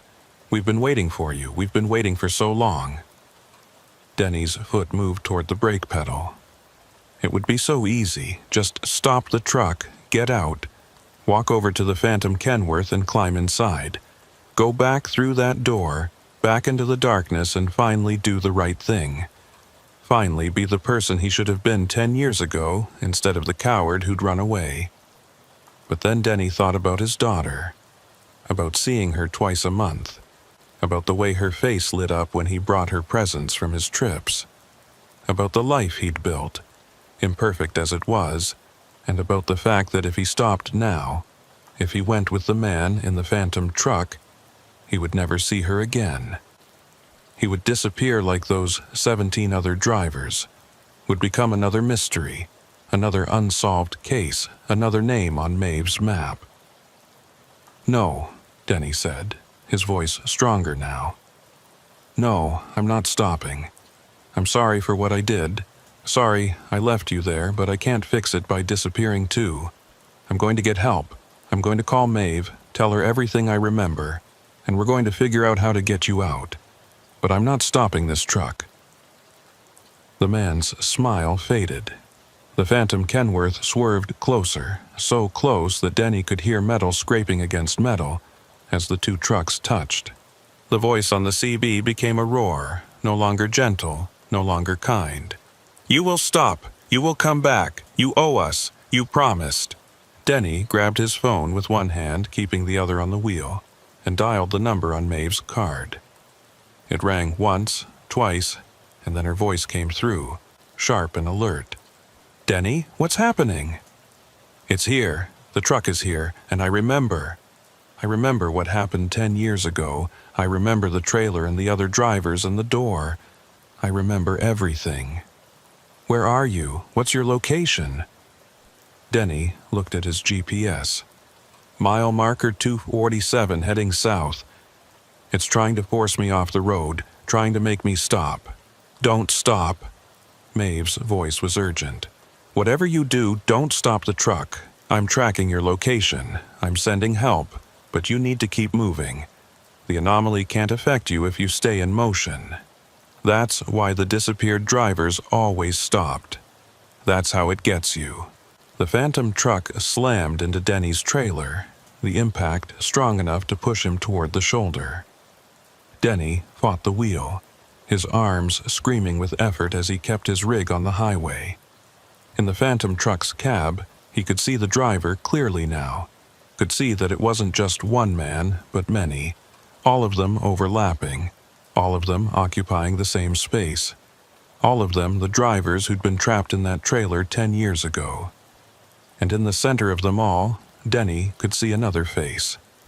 Younger, with the same green eyes as Maeve, her brother. The trucker who'd disappeared 10 years ago, whose name was carved in the trailer wall next to Denny's. "Help us," the brother mouthed, his lips moving in synchronization with all the others. "Please. We're still there. We're still trapped. We're still waiting." Denny kept driving, kept fighting to stay on the road, kept the phone pressed to his ear as Maeve talked him through it. The Phantom truck stayed alongside him for another mile, then 2, the faces in the cab becoming clearer, more defined, more desperate. But Denny didn't stop. He kept his foot on the accelerator, kept his hands on the wheel, kept moving forward. And then, just as suddenly as it had appeared, the Phantom truck was gone. The CB went silent. The desert was empty and dark again. Nothing but Denny's headlights cutting through the night. The tracker on his passenger seat stopped blinking red and returned to steady green. "It's gone," Denny said into the phone, his voice shaking. "It just disappeared."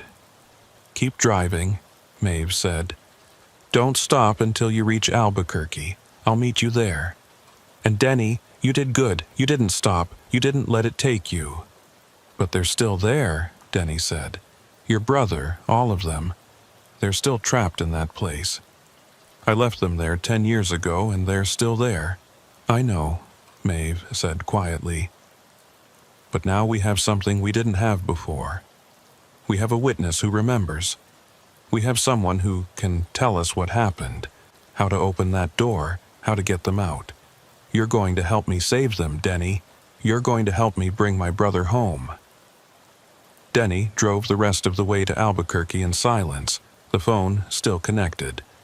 Maeve's presence on the other end a lifeline, keeping him tethered to reality.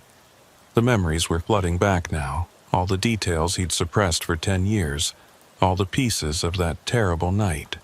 The trailer, the door, the choice he'd made, and the faces of the people he'd left behind. He would have to live with that guilt for the rest of his life. But maybe, just maybe, he could make it right. Maybe he could help Maeve find a way to open that door again, to pull her brother and all the others back from wherever they'd been trapped for the last decade. As Denny pulled into the delivery dock in Albuquerque, he saw Maeve's black SUV already waiting for him. She got out as he parked, and for the first time since he'd met her, Denny saw something other than professional composure in her expression. He saw hope. They sat in a truck stop diner on the outskirts of Albuquerque, the kind of place that stayed open 24 hours and served coffee that was always too hot and food that was always too greasy. It was nearly midnight, and the diner was mostly empty except for a few truckers scattered at different tables, each of them lost in their own worlds of exhaustion and routine. Denny had a plate of eggs and toast in front of him that he hadn't touched, and Maeve had a laptop open on the table between them, the screen showing a series of documents and photographs that Denny couldn't quite focus on. His hands were still shaking.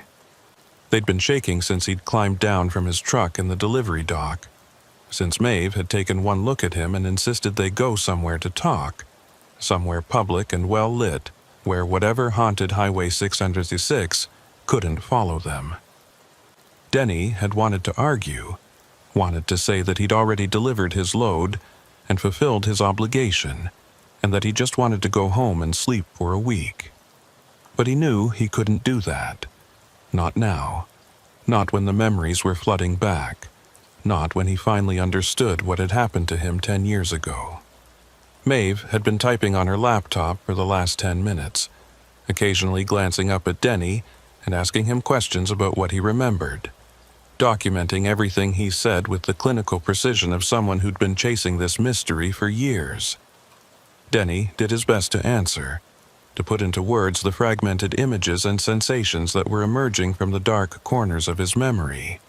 But it was like trying to describe a nightmare to someone who'd never had one. How could you explain what it felt like to be trapped in a space that wasn't quite real, surrounded by people who were there but also not there, facing a door that led somewhere that defied all logic and reason? "Tell me about the door again," Maeve said, her fingers poised over the keyboard.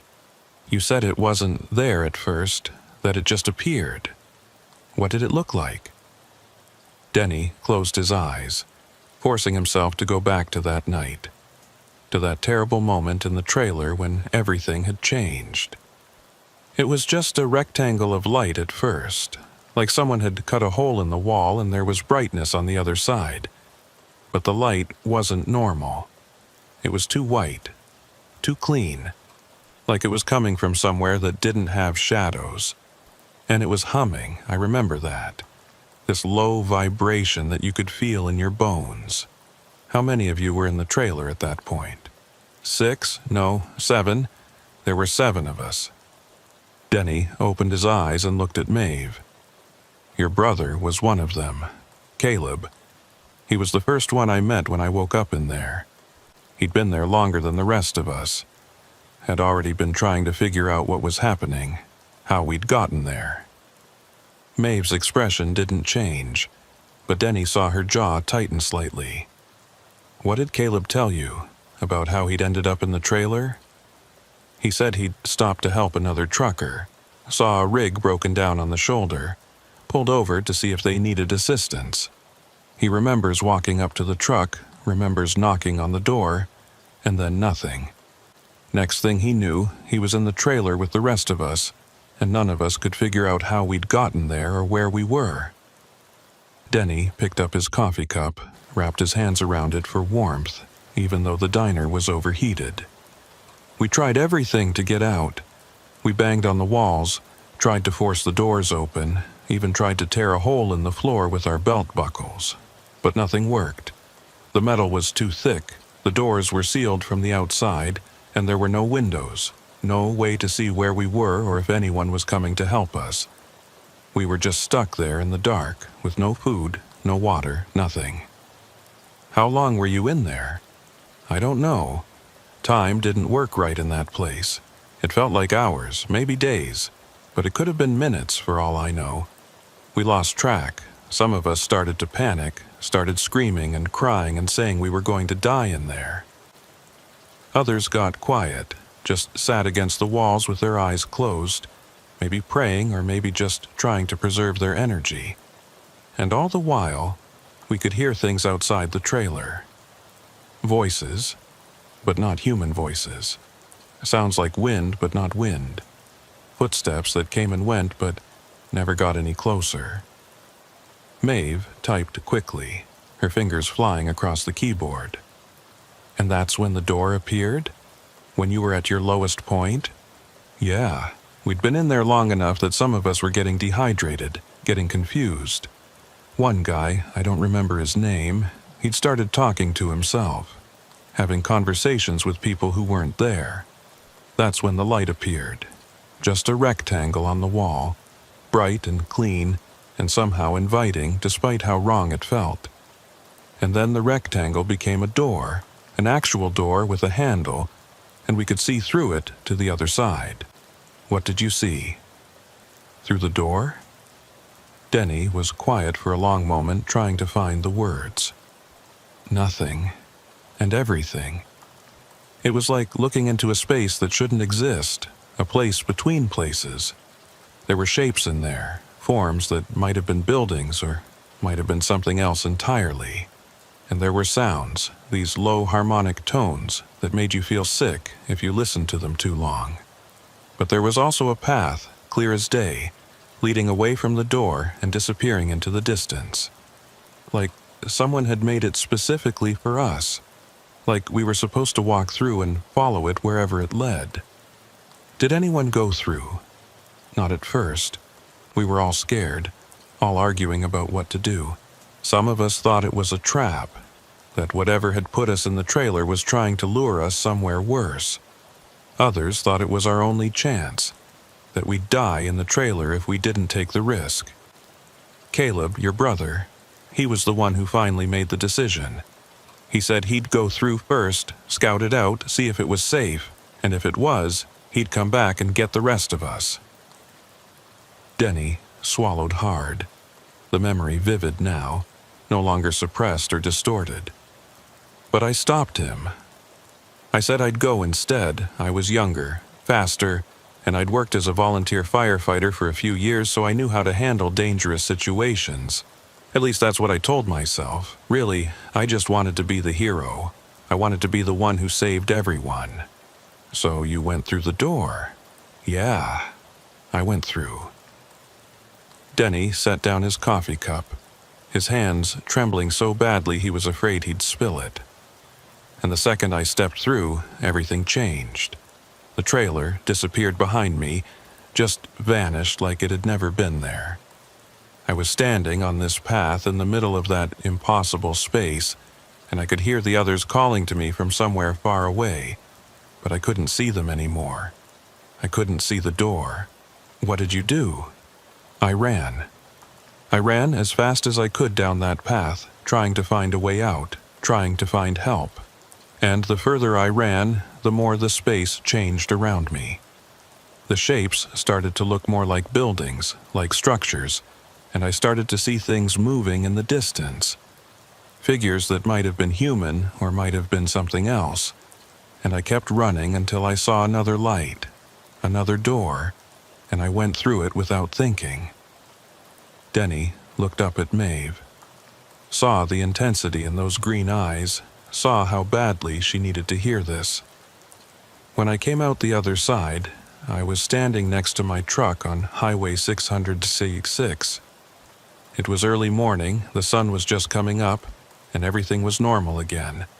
My truck was right where I'd left it. Engine still running, CB radio still on. It was like no time had passed at all, like the whole thing had been a dream, and that's what I told myself it was. I convinced myself I'd fallen asleep, had some kind of vivid nightmare, and that's why I couldn't remember the last few hours. But you left them there, Maeve said quietly. You came back through the door alone, and you left the others trapped in the trailer. I didn't know. Denny's voice cracked. I swear to God I didn't know. I thought if I got out, if I got back to the real world, I could call for help. I could tell someone what had happened, get the police involved, mount a rescue operation. But when I tried to tell people about it, when I tried to explain, the memories started to fade. Within a few hours, I could barely remember what had happened. Within a few days, I'd convinced myself it was just stress and exhaustion. And within a few weeks, I'd forgotten about it entirely. Maeve closed her laptop, her expression unreadable. The space between. That's what we call it in the task force. The place you described, the impossible space with the path and the shapes. We've had reports of it before from the few drivers who've experienced anomalous events and managed to remember enough to tell us about it. But you're the first person who's been able to describe it in detail, who's been able to tell us about the door from both sides. She pulled out a folder from her bag and spread several photographs across the table. They showed the abandoned Kenworth, both exterior and interior shots, with special attention paid to the names carved into the trailer walls. Denny could see his own name there, along with Caleb's and 5 others he didn't recognize. "These are the 7 names carved in that trailer," Maeve said. 7 truckers who all went missing on Highway 6666 between January and March of 2013.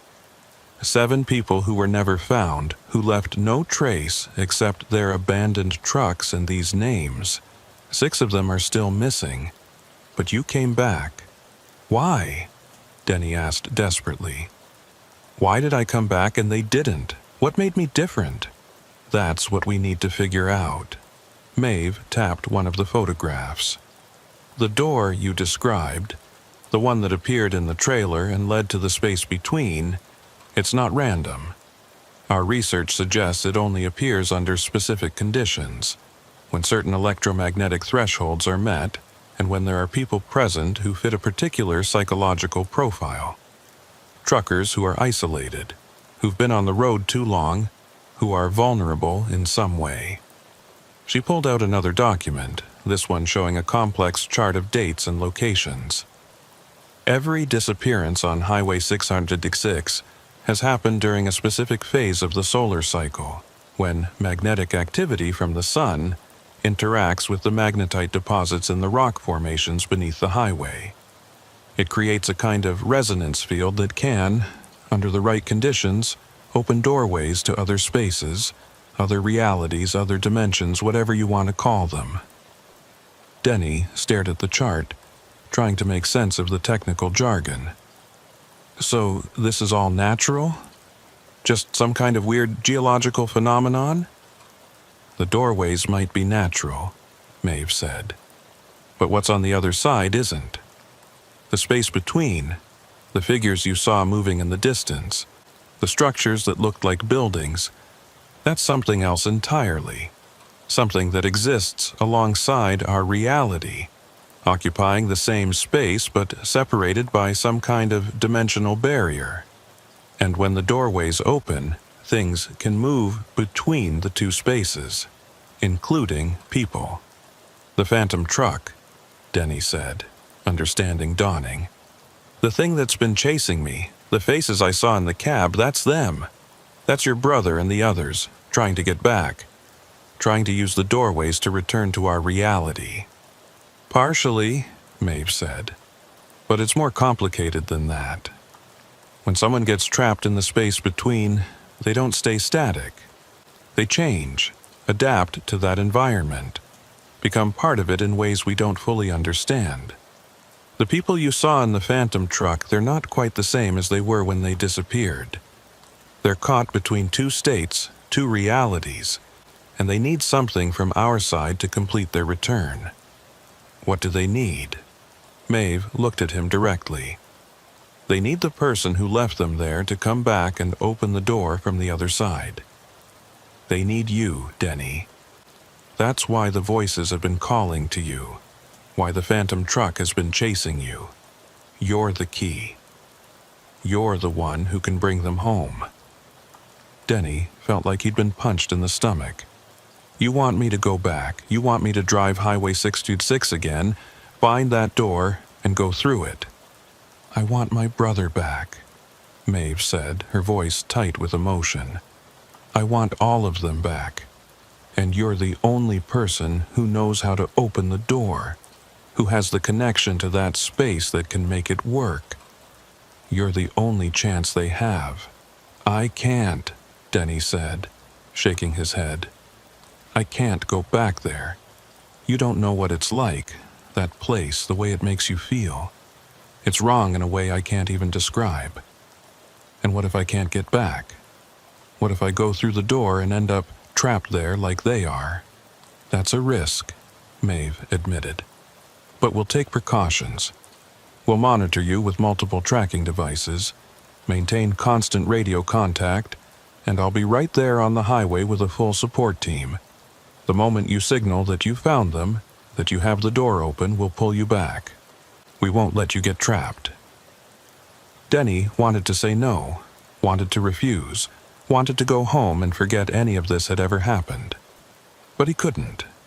He'd lived with the guilt of abandoning those people for 10 years, even if he hadn't consciously remembered it until now.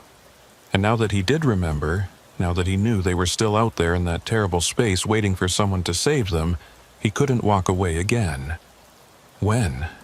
Denny asked quietly. Tonight, Maeve said. The solar activity is peaking again, same conditions as 10 years ago. If we're going to open the door, if we're going to get them back, it has to be tonight. 3 hours later, Denny was back on Highway 666, driving north through the darkness toward the spot where the abandoned Kenworth had been sitting. His truck was equipped with 6 different tracking devices, 3 CB radios all tuned to different frequencies, and a satellite phone that maintained a direct connection to Maeve's team. In his pocket, he had a compass that would supposedly tell him if he was crossing into the space between, and strapped to his chest was a harness with a cable attached that Maeve's technical team swore would act as a lifeline, allowing them to pull him back if he couldn't find his way out on his own. Denny had no idea if any of this technology would actually work. Maeve had admitted that most of their equipment failed when exposed to the anomalous conditions around the doorways, that they were essentially operating blind and hoping that this time would be different. But it was all they had, and Denny had agreed to try. The highway was empty, just like it had been every other time Denny had driven this route at night. No other vehicles, no lights except his own headlights cutting through the darkness. No signs of human presence for miles in any direction. It should have been peaceful, meditative even, but instead it felt ominous, like the desert itself was holding its breath, waiting to see what would happen. "How are you doing, Denny?"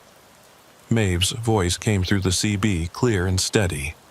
"I'm okay," Denny lied. "About 15 miles from the target location. Remember the protocol. When you see the door, when you feel the pull, you call it in immediately. Don't try to be a hero. Don't try to handle it alone. We're here to support you." "Copy that."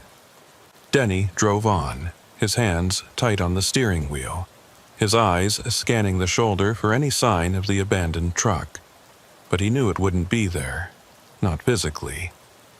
The truck had been towed away, taken to some secure facility for analysis. What he was looking for was something else. Some indication that the doorway was opening, that the barrier between realities was thinning enough for him to cross over. He was about 5 miles from the target location when his compass started to spin. The needle whipped around in circles, unable to find north, and Denny felt a familiar sensation wash over him. The air pressure in the cab changed, became heavier, and he could feel that same low vibration he'd felt 10 years ago in the trailer. The doorway was opening. "Maeve, I'm getting anomalous readings on the compass. I think it's starting." "Copy that. All teams, be advised, subject is entering the anomaly zone. Maintain visual contact and prepare for extraction protocol."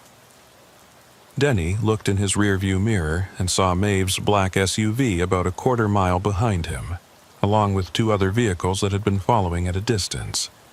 They were all staying back, maintaining what Maeve had called a safe perimeter, close enough to respond if something went wrong, but far enough away that they wouldn't get pulled into the anomaly themselves.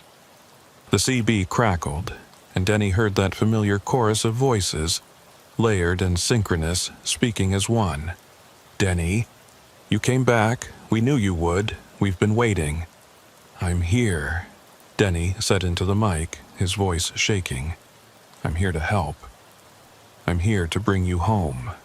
"Then stop the truck, Denny. Stop the truck and open the door. It's time." Denny looked ahead and saw it. The same rectangle of white light he remembered from 10 years ago, hovering in the air about 50 feet above the highway. But this time it wasn't inside a trailer.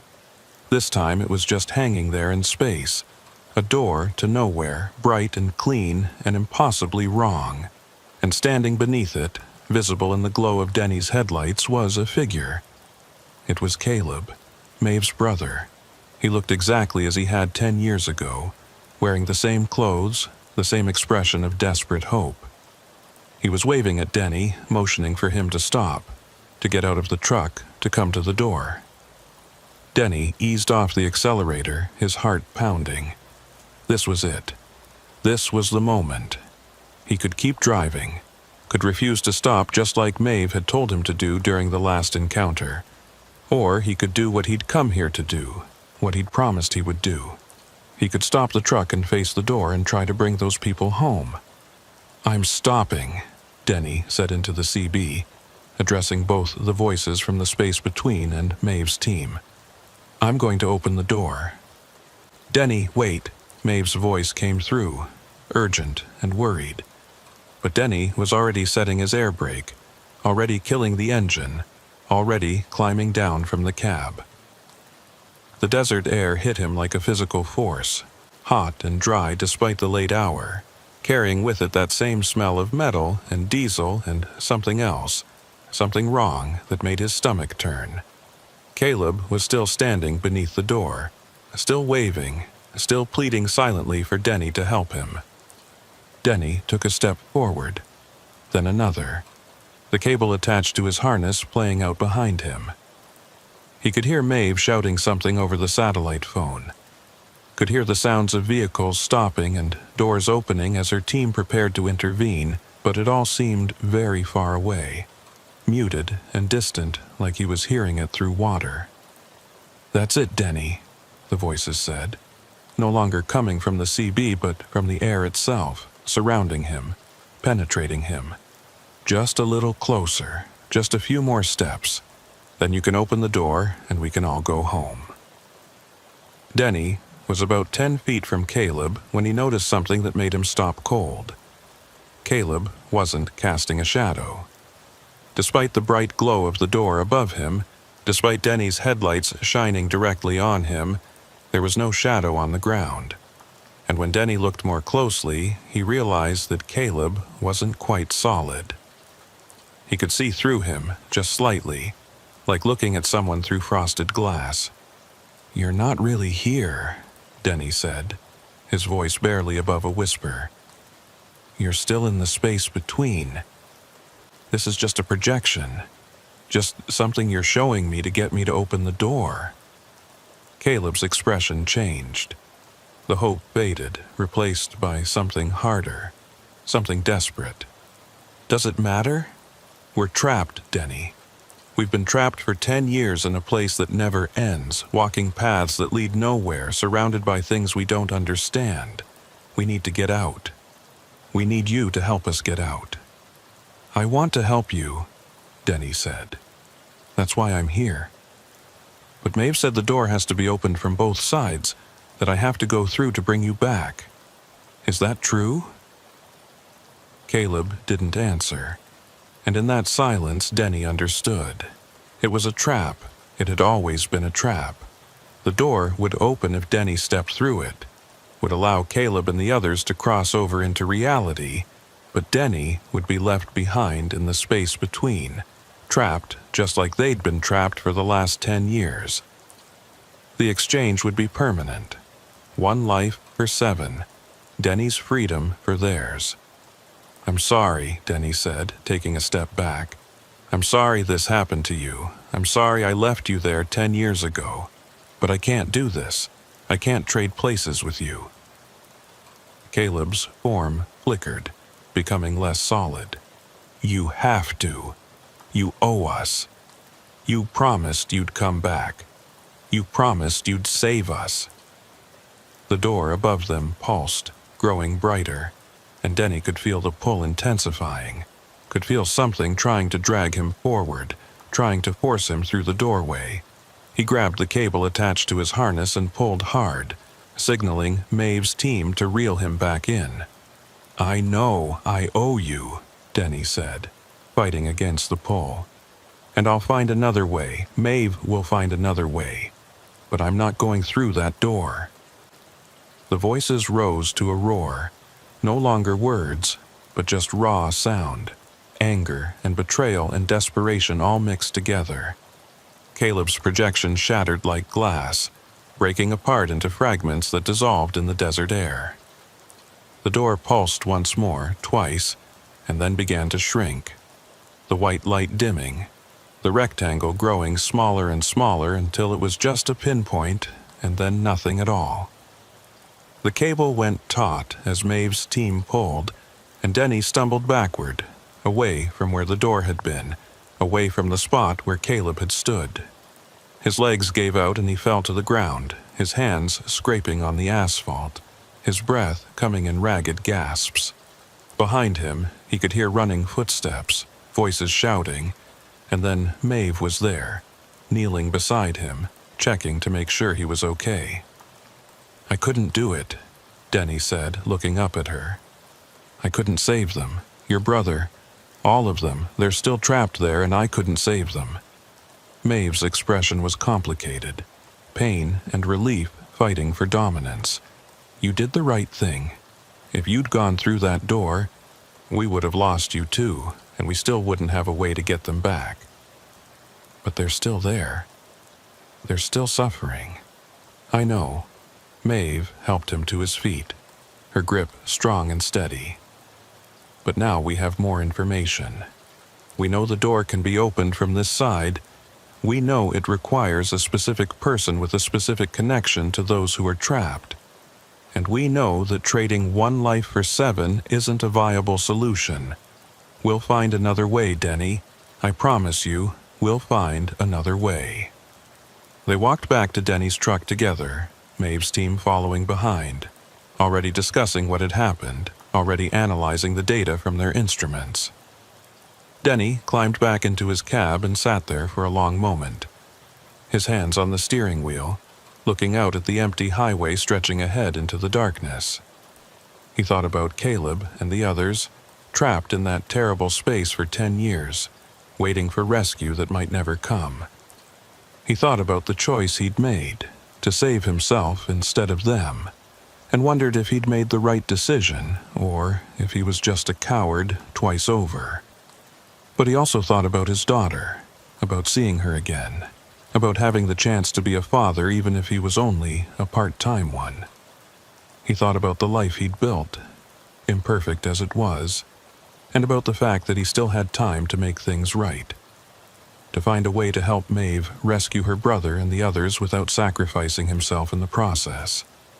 The CB crackled one last time, and Denny tensed, expecting to hear the voices again, but it was just Maeve calling from her SUV. Go home, Denny. Get some rest. We'll be in touch in a few days to debrief, to go over everything that happened and figure out our next steps. And Denny, thank you for coming back, for trying, for not giving up on them. Denny keyed the mic. I haven't given up. I won't give up. Whatever it takes, however long it takes, we'll find a way to get them out, I promise. He started his truck and pulled back onto the highway heading south toward home. In his rearview mirror, he could see Maeve's SUV and the other vehicles falling into formation behind him, escorting him away from the anomaly zone, making sure he made it safely out of the area where the doorways could open. As Denny drove, he thought about Highway 600C6, about the Devil's Highway, about all the drivers who'd disappeared over the years, and all the families who'd been left behind with questions that had no answers.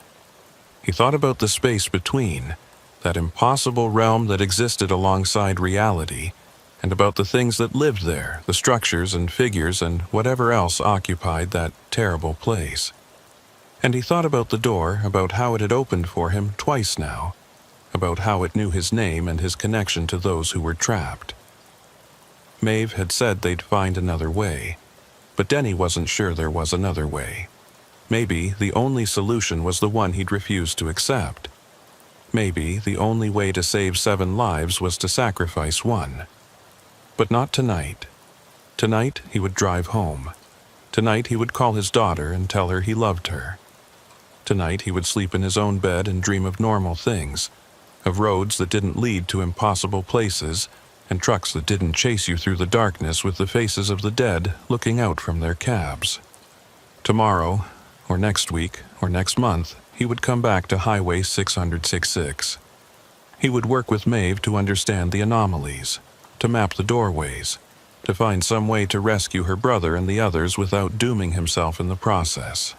It might take years, it might never work, but he would try, because that's what truckers did. They kept moving forward, kept pushing through the night, kept their hands on the wheel and their eyes on the road even when everything around them was falling apart.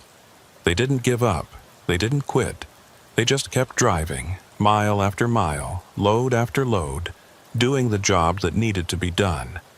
And if the voices came back, if the phantom truck appeared in his mirrors again, if the door opened one more time and offered him that terrible choice, Denny would face it.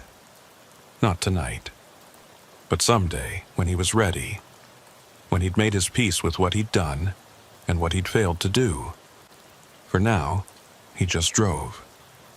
South on Highway 666, away from the anomaly zone, away from the space between, away from the choices he couldn't yet make.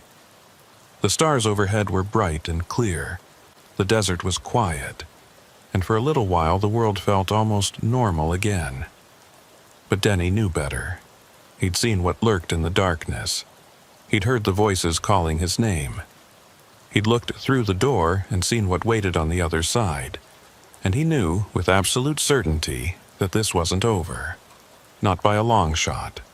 The Devil's Highway wasn't done with him yet.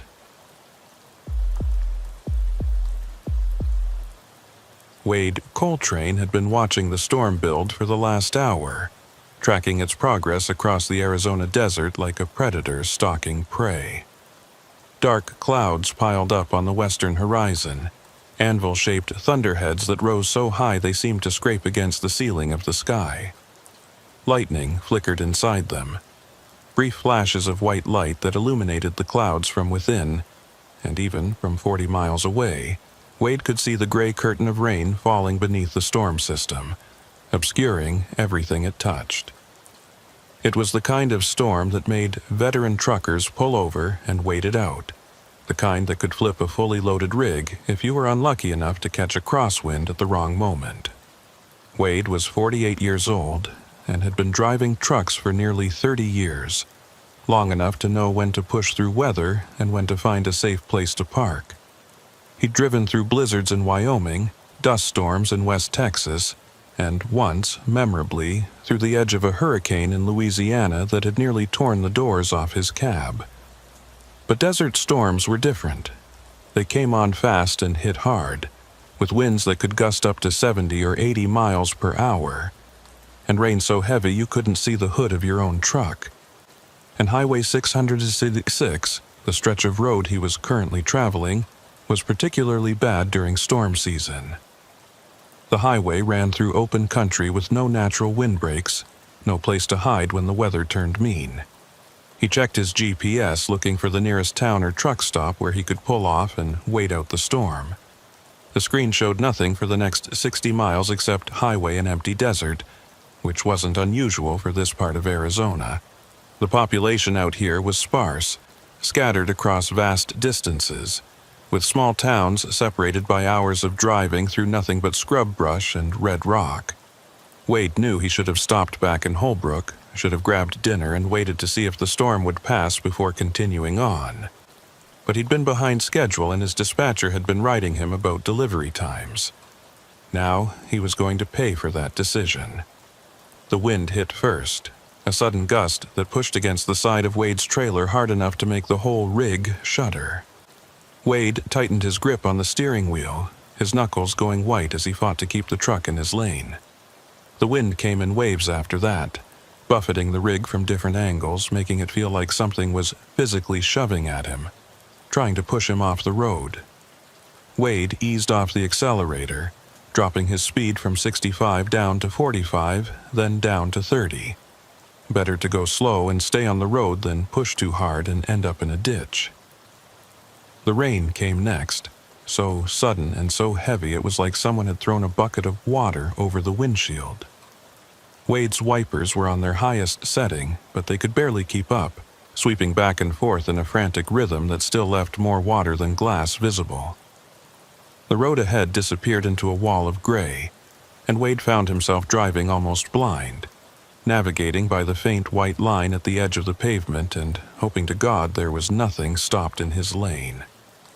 Thunder rolled across the desert, so loud Wade could feel it in his chest, and lightning split the sky directly overhead.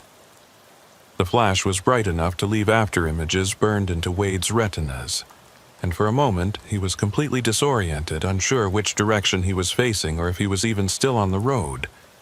He pumped the brakes gently, trying to slow down without losing traction on the wet pavement, and that's when he saw it. A sign on the side of the road, illuminated briefly by another flash of lightning.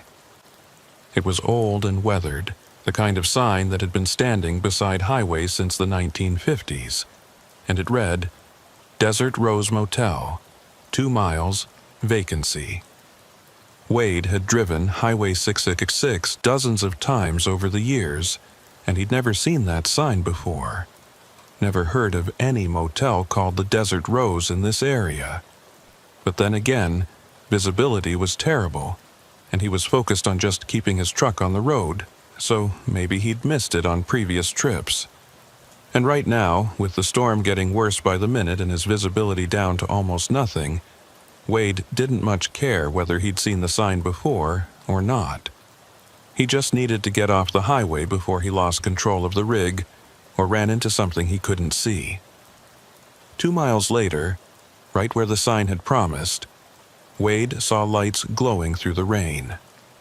A cluster of buildings set back from the highway, arranged in the classic L shape of an old roadside motel. There was a neon sign near the road that spelled out Desert Rose in faded pink letters, with a smaller sign below it that flickered between vacancy and no vacancy, in a rhythm that seemed almost hypnotic. Wade turned off the highway onto a gravel driveway, his tires crunching on the wet stones, and pulled into the parking lot. The motel looked like something out of another era. Single-story construction, maybe a dozen rooms total, each with its own door painted in peeling turquoise paint, and a large window covered by thick curtains. The office was at the near end of the L, identifiable by the word office painted on the door and a light that shone through the window. There were no other vehicles in the parking lot, no cars or trucks, which struck Wade as odd given that he couldn't be the only person seeking shelter from the storm. But maybe other drivers had pushed through, or maybe they'd stopped at different locations. Either way, Wade was just grateful to have found a place to park. He set his air brake and killed the engine, then sat in the cab for a moment, listening to the rain hammer against the roof and watching the lightning flash across the sky. The storm showed no signs of letting up. If anything, it was getting worse, and Wade knew he'd made the right call in pulling off the highway. He'd wait out the weather here, maybe grab a room if they had one available, and continue on in the morning when conditions were safer. Wade pulled on his rain jacket, grabbed his overnight bag and his wallet, and climbed down from the cab. The rain hit him immediately, soaking through his jeans in seconds despite the jacket. The wind was even worse, strong enough that Wade had to lean into it just to stay upright, and the sound was incredible, a roar that drowned out everything else. Wade half ran, half staggered across the parking lot toward the motel office, his boots splashing through puddles that had already formed in the low spots of the gravel. The office door was heavy, solid wood that had warped slightly with age, and Wade had to put his shoulder into it to get it open. He stumbled inside, water dripping from his clothes and hair, and stood there for a moment, catching his breath and trying to wipe the rain out of his eyes. The office was warm, almost too warm, with an electric heater in the corner putting out enough heat to make the small space feel like a sauna. The walls were decorated with faded photographs of the Arizona desert in better times, and there was a desk along the back wall with an old-fashioned guest register and a bell that read "Ring for Service." Behind the desk sat a woman who might have been anywhere from 60 to 80 years old. She had steel gray hair pulled back in a tight bun, sharp features that suggested she'd been beautiful once, and eyes so pale they were almost colorless. She was wearing a cardigan sweater despite the heat, and she was watching Wade with an expression that was difficult to read. Not unfriendly exactly, but not welcoming either. More like she was studying him, trying to decide what kind of person he was and whether she wanted him staying at her motel. "Hell of a storm," Wade said, trying to break the silence. His voice came out rough, and he realized he'd been white-knuckling the steering wheel so hard for the last hour that his throat was tight with tension. The woman nodded slowly. "That it is. We don't get many like this, even out here. You're lucky you found us when you did. Another few miles and you'd have been in real trouble. I appreciate you having the lights on. I've driven this stretch of highway a dozen times and I don't remember seeing your motel before, but I'm sure glad I saw it tonight." Something flickered across the woman's face, an expression Wade couldn't quite interpret. "We've been here a long time. Since 1952, according to the sign out front, though I think it was here before that under a different name. People miss us sometimes. We're easy to overlook if you're not paying attention." Wade walked up to the desk, his boots squelching with each step and leaving wet footprints on the linoleum floor. "I need a room for the night, just one, and I've got my rig parked out there, if that's okay." "We don't get many truckers," the woman said, but she was already turning the guest register around and sliding it across the desk toward Wade. "Most of them prefer the big truck stops, the ones with showers and restaurants and other drivers to talk to. But you're welcome here. Room's $30 for the night, cash only. No credit cards, no checks." Wade pulled out his wallet and counted out 3 tens, setting them on the desk. The bills looked strange in the warm yellow light of the office, too bright and too modern against the old wood and faded photographs. The woman took the money without counting it and tucked it into a cash box beneath the desk, then pulled out a key attached to a large plastic tag with the number 7 stamped on it. "Room 7 is at the far end," she said, pointing toward the long arm of the L-shaped building. "Clean sheets, clean towels, hot water in the shower. There's no phone in the room and no TV, but I don't imagine you'll be needing either of those tonight. Storm should blow over by morning, and you can be back on your way." Wade took the key, the plastic cold against his palm. "Thank you, ma'am. I didn't catch your name." "Elvira Dunn," the woman said. "I own the place.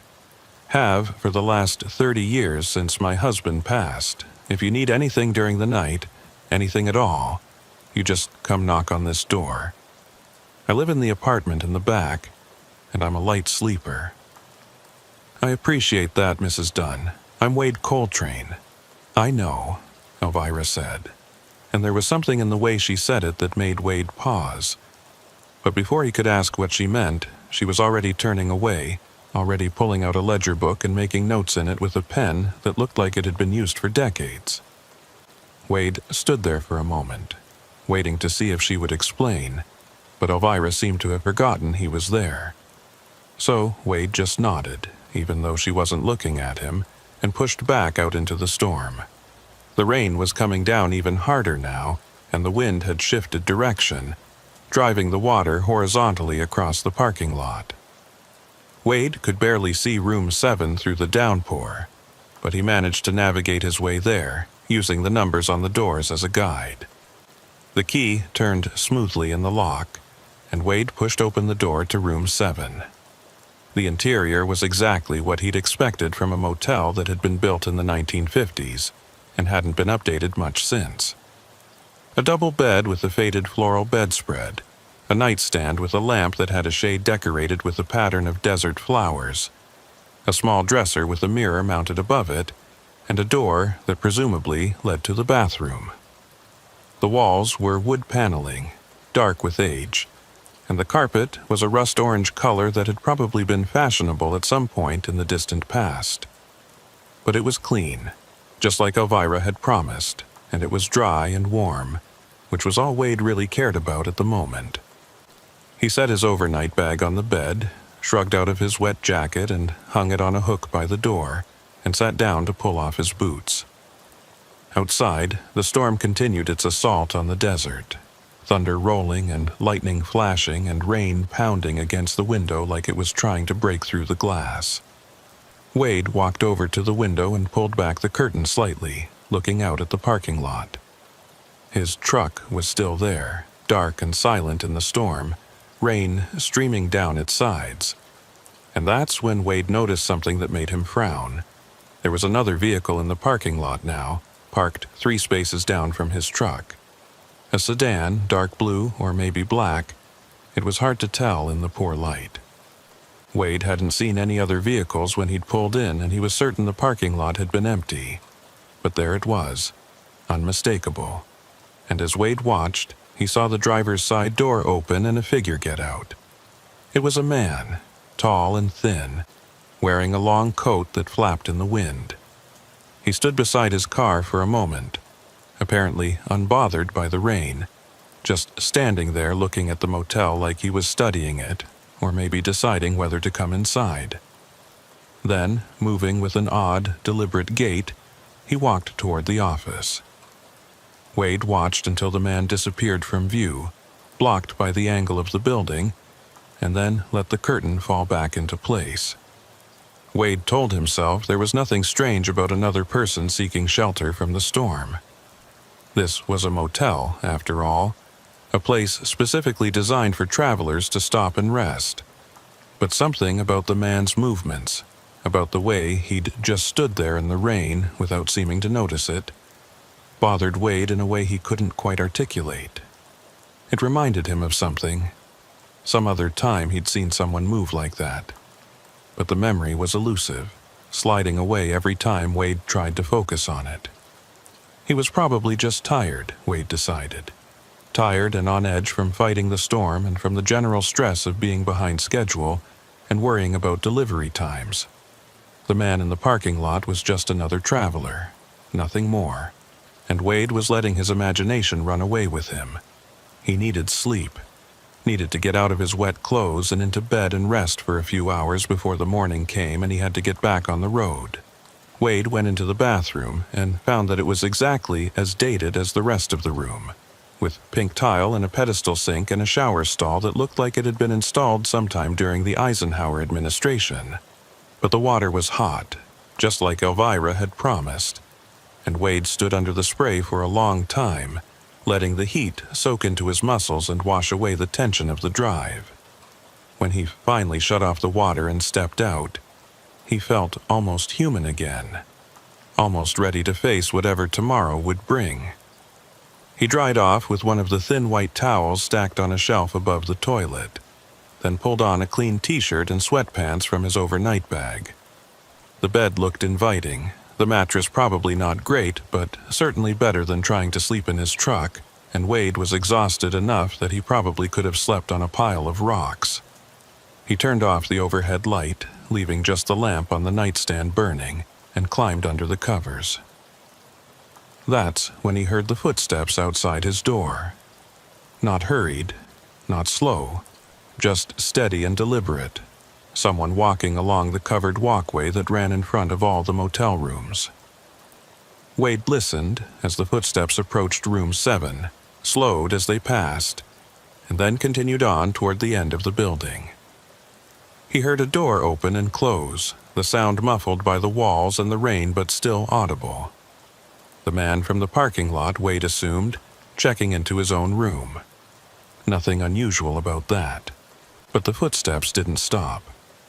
Even after Wade had heard the door close, even after what should have been enough time for the man to be inside his room, Wade could still hear footsteps on the walkway, back and forth, pacing, like someone who couldn't decide whether to go inside or to keep walking. Wade lay in bed listening, trying to convince himself it was just the wind, just the rain, just some acoustic trick of the old building. But the sound was too regular, too rhythmic to be anything but human footsteps. Wade got up and went back to the window, pulling the curtain aside just enough to see out. The walkway was empty. No one was there. No figure pacing back and forth. No man in a long coat. Just rain and darkness, and the occasional flash of lightning that briefly illuminated everything in harsh white light. But Wade could still hear the footsteps. Clearer now, more distinct, and he realized with a chill that they were right outside his door. Someone was standing on the other side of the door to room 7. Wade could hear them breathing, could hear the slight creak of the wooden walkway as weight shifted from one foot to the other. He stood frozen by the window, his hand still holding the curtain, his heart pounding in his chest. The doorknob began to turn, slowly, testing to see if it was locked. Wade had locked it, he was certain he'd locked it, but now he found himself second-guessing that certainty. Had he actually turned the deadbolt? Or had he just closed the door and assumed it would lock automatically? The doorknob stopped turning. Whoever was on the other side had discovered that the door was locked, and for a moment there was complete silence. No breathing, no footsteps, nothing. Then Wade heard something that made his blood run cold. A voice, low and raspy, speaking through the door. "Wade Coltrane, I know you're in there. We need to talk." Wade's mouth went dry. The voice knew his name, just like Elvira had known his name, even though Wade had never met her before tonight, and hadn't told her anything beyond what he'd written in the guest register. How did these people know who he was? What did they want from him? "Who are you?" Wade called out, his voice shakier than he would have liked. "What do you want?" There was a long pause, and then the voice spoke again. "My name is Russell Creed. I'm a traveler, just like you, and I need to talk to you about this place, about the Desert Rose Motel, before it's too late. Before you make the same mistake I did." Wade took a step toward the door, then stopped himself. Every instinct he had was screaming at him not to open that door, not to engage with whoever Russell Creed was or what he wanted. But at the same time, Wade needed answers. He needed to understand what was happening, why people here knew his name, why this motel that he'd never heard of before tonight felt so wrong in ways he couldn't quite define. "Talk to me through the door," Wade said finally. "Tell me what you mean about making a mistake." Another pause. Longer this time. Wade could hear the rain pounding against the roof, could hear the wind howling around the corners of the building, but he couldn't hear Russell Creed breathing anymore. Maybe he'd walked away. Maybe he'd given up and gone back to his own room. But then the voice came again, and this time it was different. Colder, more distant. "You can't stay here, Wade. You need to leave. You need to get in your truck and drive away, right now, storm or no storm. Because if you stay until morning, if you're still here when the sun comes up, you won't be able to leave. None of us can leave. We're all trapped here, Wade. All of us who thought we were just stopping for the night. All of us who thought the Desert Rose was just a normal motel." Wade's hand moved to the deadbolt before he could stop himself, before he could think about what he was doing. He needed to see this person, needed to look Russell Creed in the eye and understand what he was talking about. But just as Wade's fingers touched the metal, just as he was about to turn the lock and open the door, he heard Elvira's voice from somewhere outside. Mr. Creed, you need to go back to your room. You know the rules. No disturbing the other guests, not after dark." "She needs to know," Russell Creed shouted, his voice rising to nearly a scream. "She needs to understand what this place is, what you are." There were sounds of a struggle, footsteps scuffling on the walkway, and then everything went quiet again. Wade stood with his hand still on the deadbolt, his breath coming fast and shallow, trying to decide what to do. He could open the door, could go out there and see what had happened to Russell Creed. Or he could stay inside, could lock himself in room 7 and wait for morning and hope that everything would make sense in the light of day. Wade chose to stay inside. He turned the deadbolt, making sure it was secure, then went back to the bed and sat down on the edge of it. His hands were shaking, and he felt cold despite the warmth of the room.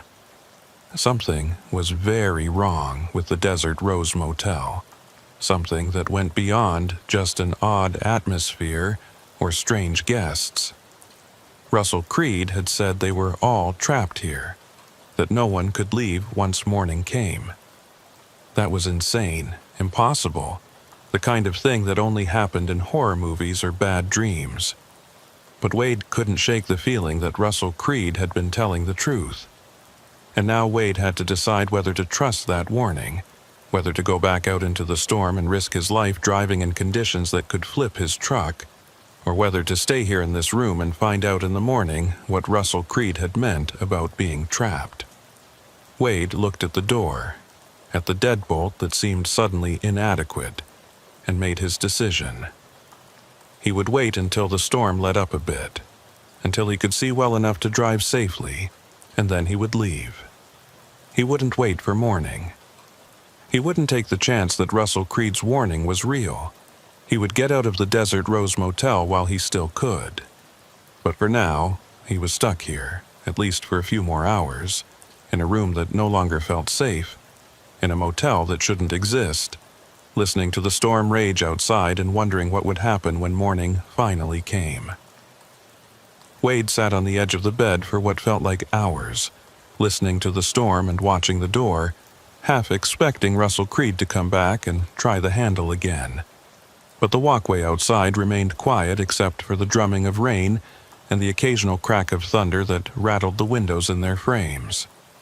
Wade checked his watch repeatedly, watching the minutes crawl by with agonizing slowness. It was just past 11 at night, which meant he had at least 6 or 7 hours until sunrise. 6 or 7 hours to decide whether Russell Creed's warning was real or just the ramblings of someone who'd been on the road too long.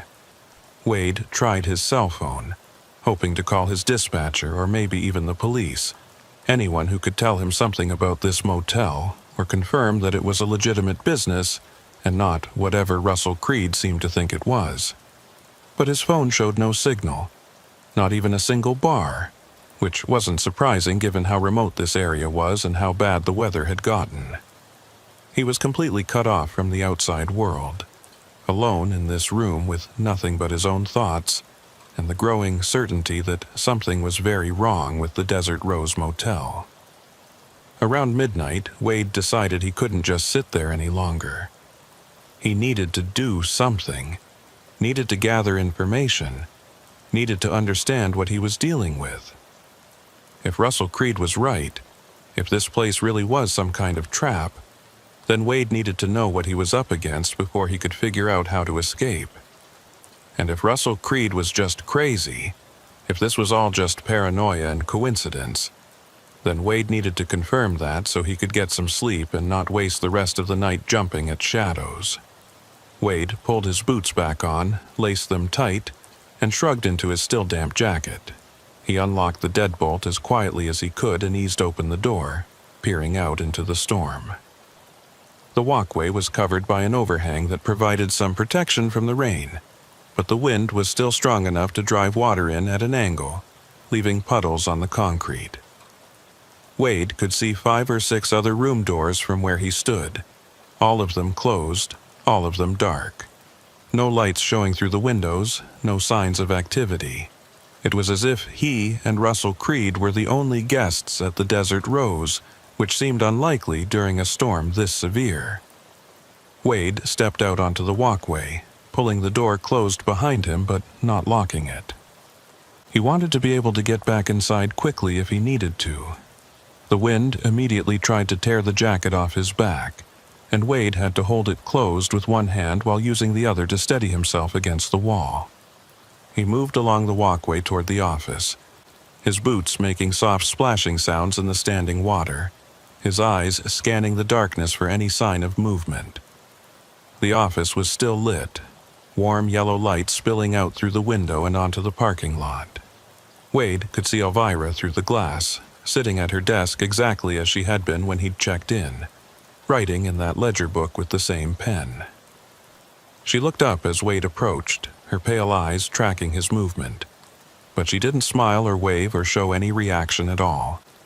She just watched him, the way a cat might watch a mouse, patient and predatory and utterly still. Wade knocked on the office door, and after a moment, Elvira rose from her desk and came to open it. She stood in the doorway, blocking his entrance, her expression neutral, but her posture somehow defensive, as if she was prepared to deny him entry if he gave her a reason. "Mr. Coltrane," she said, her voice flat. "Is there a problem with your room?" "No, ma'am, the room's fine. I just wanted to ask you about the other guest. Russell Creed. He came to my door earlier, said some things that worried me." Elvira's expression didn't change, but something shifted in her eyes, a hardness that hadn't been there before. "Mr. Creed has been a guest here for some time. Sometimes he gets confused, says things that don't make sense. You shouldn't pay attention to anything he tells you." "How long has he been a guest here?" Wade asked, trying to keep his tone casual. "Days? Weeks? That's not really your concern, Mr. Coltrane. Mr. Creed's arrangements are between him and the motel. I don't discuss one guest with another. It's a matter of privacy." Wade shifted his weight, trying to see past Elvira into the office, trying to get a look at that ledger book she'd been writing in. "I'm just trying to understand what's going on. He said something about people being trapped here, about not being able to leave after morning comes. That's a pretty serious claim, and I'd like to know if there's any truth to it." Elvira's hand tightened on the doorframe, her knuckles going white. "Mr. Creed is not well. He's been under a lot of stress, and sometimes that stress manifests in paranoid delusions. There's nothing wrong with the Desert Rose Motel. It's a legitimate business that's been serving travelers for over 70 years. You're welcome to stay the night and continue on your way in the morning, or you're welcome to leave right now if you'd prefer, but I won't have you spreading rumors based on the confused ramblings of a disturbed man." There was steel in her voice now, an edge that made it clear the conversation was over. Wade knew he wasn't going to get any more information out of Elvira, at least not directly, so he nodded and stepped back, raising his hands in a gesture of surrender. "I apologize, Mrs. Dunn. I didn't mean to offend. I'm just tired and on edge from the storm. I'll go back to my room and try to get some sleep." Elvira watched him for a long moment, those pale eyes searching his face, and then she nodded. "That would be wise, Mr. Coltrane. The storm will pass by morning, and everything will seem clearer in the daylight. Things always do." She closed the door, not quite slamming it, but firmly enough to make her point, and Wade was left standing on the walkway alone. He looked at the office window and saw Elvira back at her desk, writing in that ledger again, her head bent over the pages. What was she writing? Guest information, or something else? Wade decided to take a different route back to his room.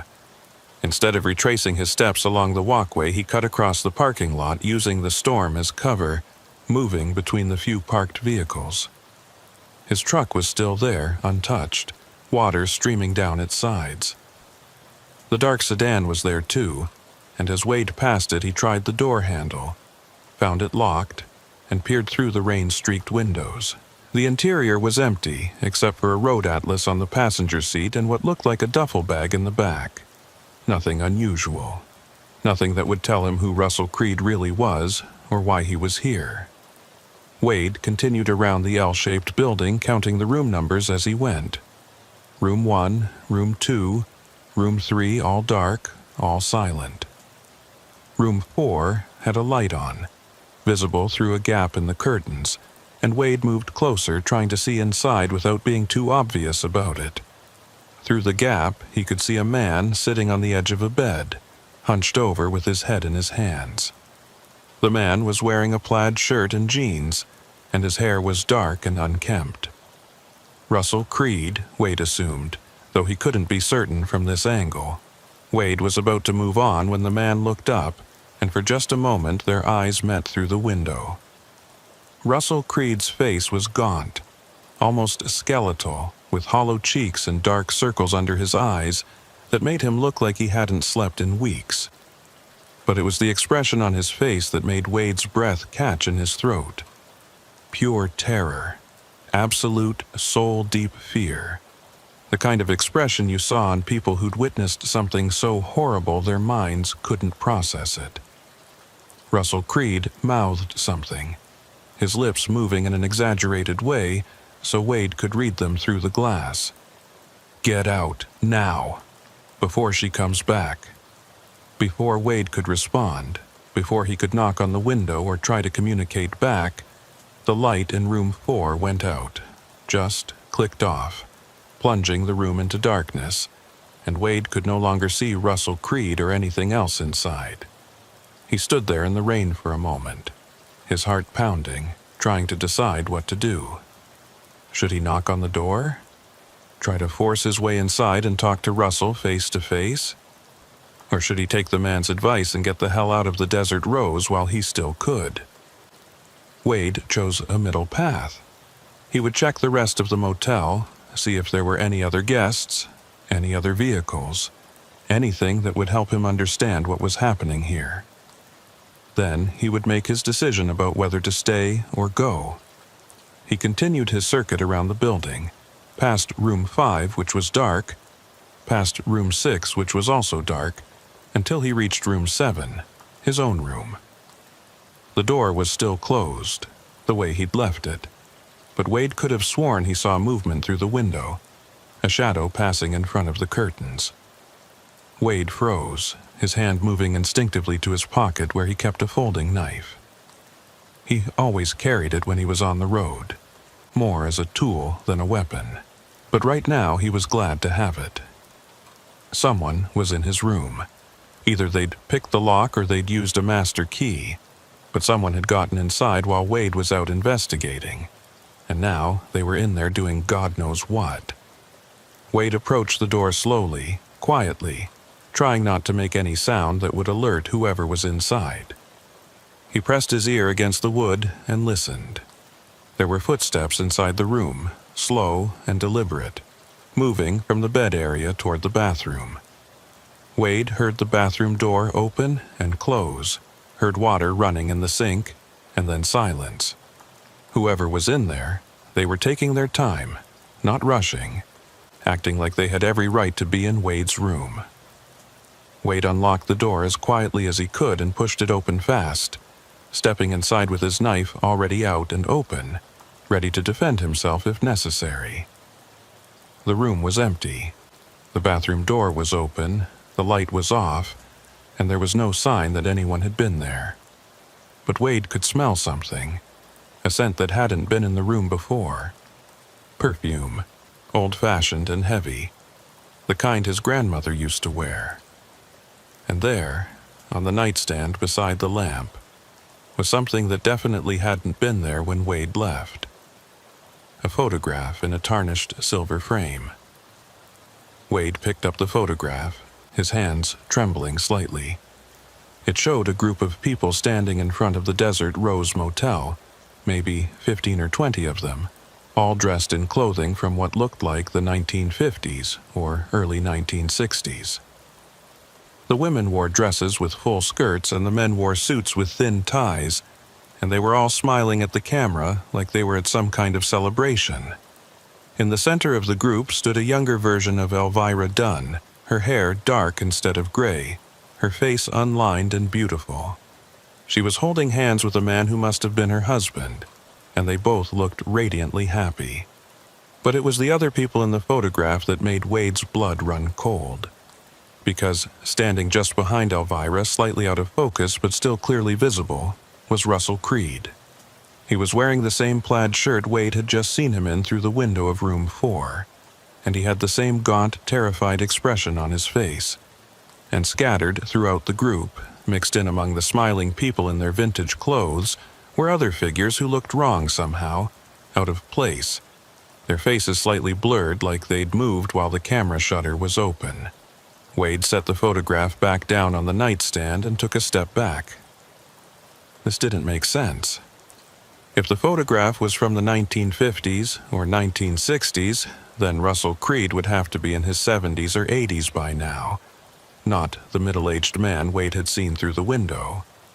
Unless the photograph wasn't as old as it looked, unless it had been staged, dressed up to look vintage. But why would anyone do that? What possible reason could there be? Wade heard footsteps outside again, multiple sets this time, moving along the walkway in formation like soldiers marching. He went to the window and looked out, and what he saw made him question his own sanity. There were people on the walkway, at least a dozen of them, all dressed in clothing from different eras. Some wore styles from the 1950s, others from the 1970s or 1980s, and a few wore modern clothes like jeans and t-shirts. They were walking in a line, one behind the other, their movements synchronized and mechanical, like puppets being controlled by the same strings. At the front of the line was Elvira Dunn, and she was no longer wearing the cardigan sweater she'd had on in the office. Now she was dressed in a white gown that looked like something from a much earlier era, maybe the 1920s or 1930s, long and flowing and decorated with intricate embroidery. Her hair was down, hanging loose around her shoulders, and in the light from the storm Wade could see that it wasn't gray anymore. It was dark, jet black, and it moved in the wind like it was alive. The line of people walked past Wade's window, none of them looking in his direction, all of them staring straight ahead with blank, emotionless faces. Wade recognized Russell Creed among them, walking near the end of the line, his lips still moving in that same desperate plea. "Get out! Get out! Get out!" Wade backed away from the window, his mind racing. This wasn't natural. This wasn't normal. Whatever the Desert Rose Motel was, it wasn't just a roadside motel. It was something else, something wrong, something that existed outside the normal rules of reality.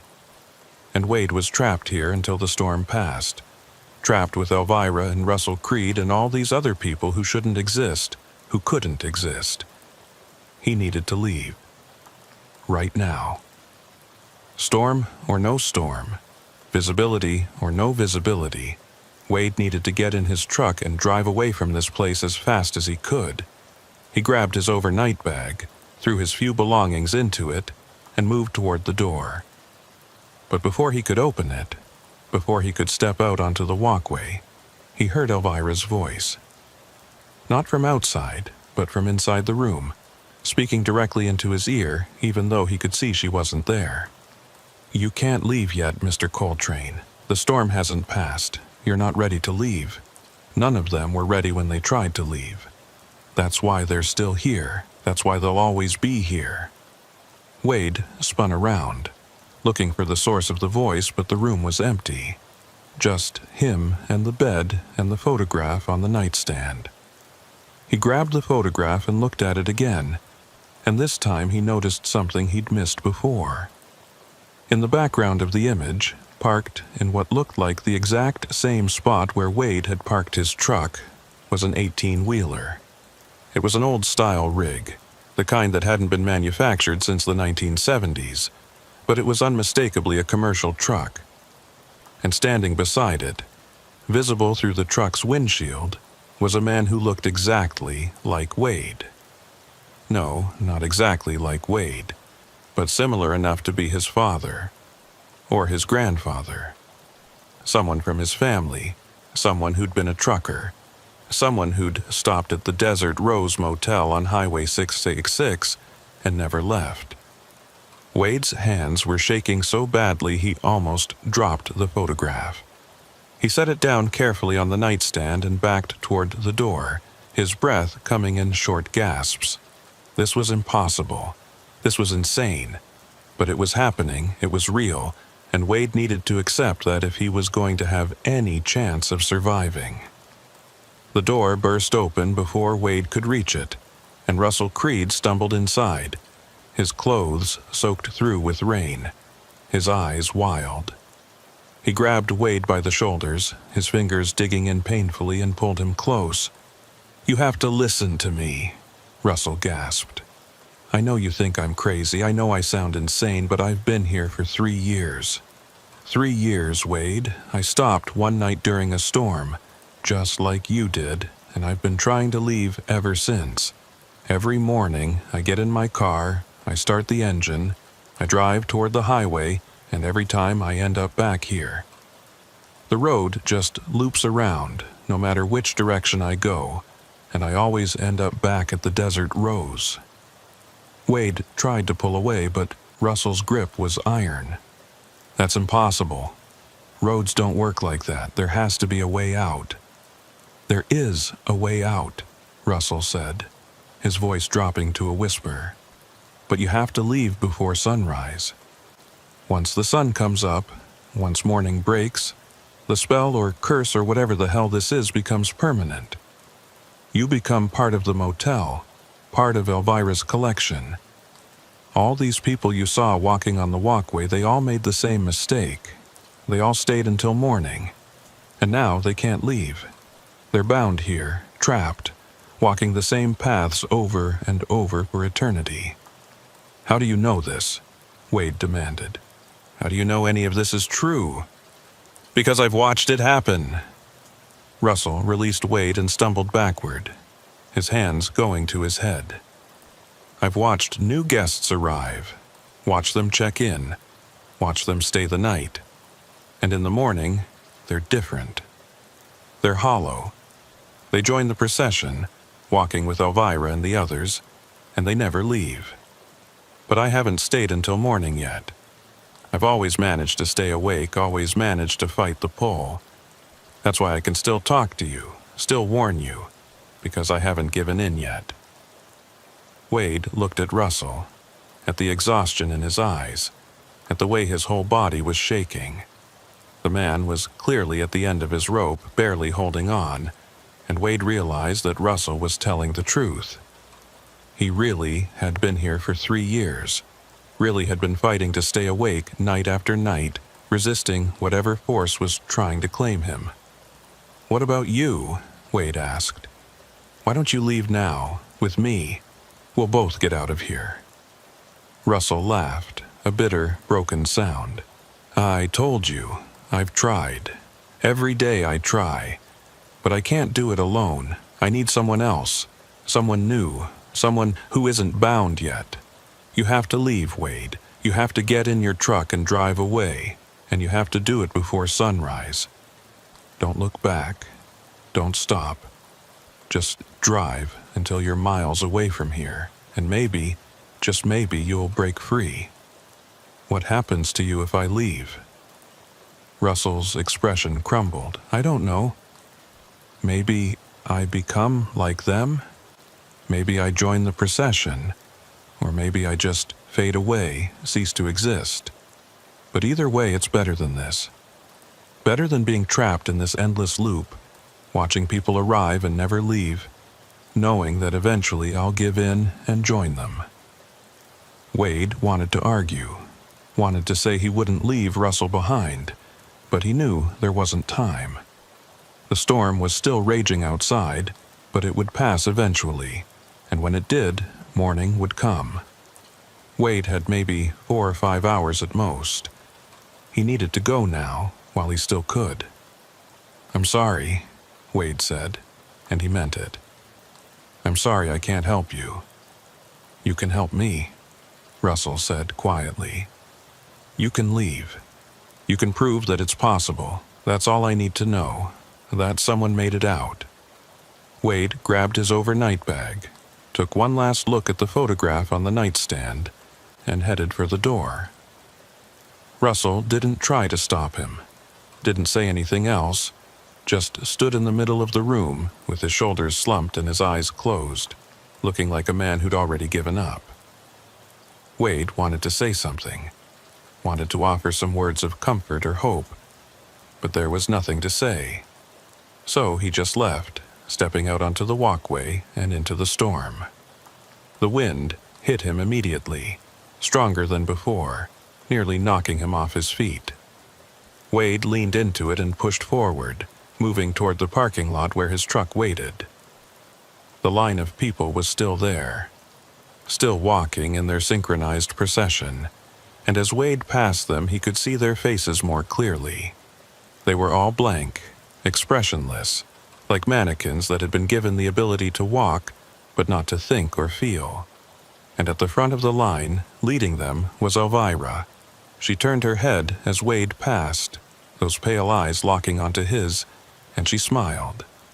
"You won't make it, Mr. Coltrane," she called out, her voice somehow audible over the storm. "The road won't let you go. It never does. You'll drive and drive and drive, and you'll end up right back here. They all do. In the end, everyone comes home to the desert rose." Wade didn't respond. He just ran, splashing through puddles, his boots slipping on the wet gravel, until he reached his truck. He threw his overnight bag into the cab, climbed in after it, and slammed the door shut. His hands were shaking so badly it took him 3 tries to get the key into the ignition. But finally the engine roared to life, the sound loud and powerful and reassuringly normal. Wade put the truck in gear and pulled out of the parking lot, his headlights cutting through the rain and illuminating the highway ahead. He didn't look in his mirrors, didn't look back at the Desert Rose Motel, just focused on the road and on getting as far away as possible. The storm was still heavy, visibility was terrible, but Wade didn't care. He'd rather risk flipping the truck in the wind than stay another minute at that cursed place. He drove for what felt like hours, the white lines of the highway disappearing and reappearing in the rain, the desert a black void on either side of him. Wade watched the mile markers, counting them off, trying to calculate how far he'd come from the motel. 10 miles, 20 miles, 30 miles. He should be far enough away by now. He should be safe. But then he saw it. Up ahead, glowing through the rain, a neon sign spelling out Desert Rose in faded pink letters. And beneath it, flickering between vacancy and no vacancy, that smaller sign that Wade had sworn he'd left behind. Russell Creed had been right. The road looped back. No matter how far Wade drove, no matter which direction he went, he always ended up back at the Desert Rose Motel. Wade slammed on his brakes, the truck skidding slightly on the wet pavement, and sat there staring at that sign in disbelief. This wasn't possible. He'd been driving in a straight line, had watched the mile markers increasing, had seen the road stretching out before him. There was no way he could be back at the motel. No way at all. But there it was. And standing in the parking lot waiting for him was Elvira Dunn. Wade sat in his idling truck, staring at Elvira through the rain-streaked windshield, his mind refusing to accept what his eyes were telling him. He'd driven for at least 40 minutes in a straight line, had watched the mile markers click past, had felt every bump and curve of the highway beneath his tires. There was no physical way he could be back at the Desert Rose Motel. The laws of physics, of geography, of basic reality itself wouldn't allow it. But here he was, and there she stood, waiting for him like she'd known all along that he would return. Elvira raised one hand in a slow wave, a gesture that might have been friendly if not for the expression on her face. She was smiling, but it was the kind of smile that belonged on a predator, all teeth and cold satisfaction. Wade's first instinct was to throw the truck into reverse, to back away from the motel and try a different direction, any direction that wasn't forward.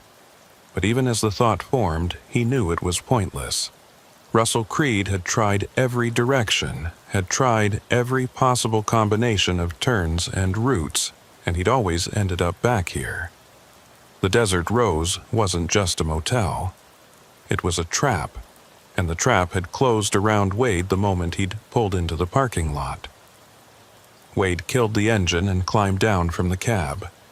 There was no point in wasting fuel, no point in pretending he had anywhere else to go.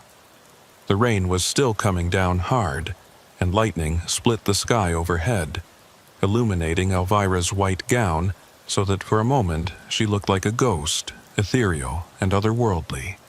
Wade walked toward her slowly, his boots squelching in the mud that had formed where gravel should have been, and stopped about 10 feet away. "How?" Wade asked, his voice barely audible over the storm. "How does the road loop back? How is this possible?" Elvira tilted her head, studying him with those pale, colorless eyes. "Does it matter? You're here. You'll always be here. Fighting it only makes things harder, Mr. Coltrane. Acceptance is so much easier." "I don't accept this," Wade said, his hands clenching into fists at his sides. "I don't accept any of this. I'm a trucker. I drive trucks. I deliver loads and I go home and I see my family. That's my life. That's reality, not this, not whatever twisted nightmare you've created here." "Created?" Elvira laughed, a sound like wind chimes made of bone. "I didn't create anything, Mr. Coltrane.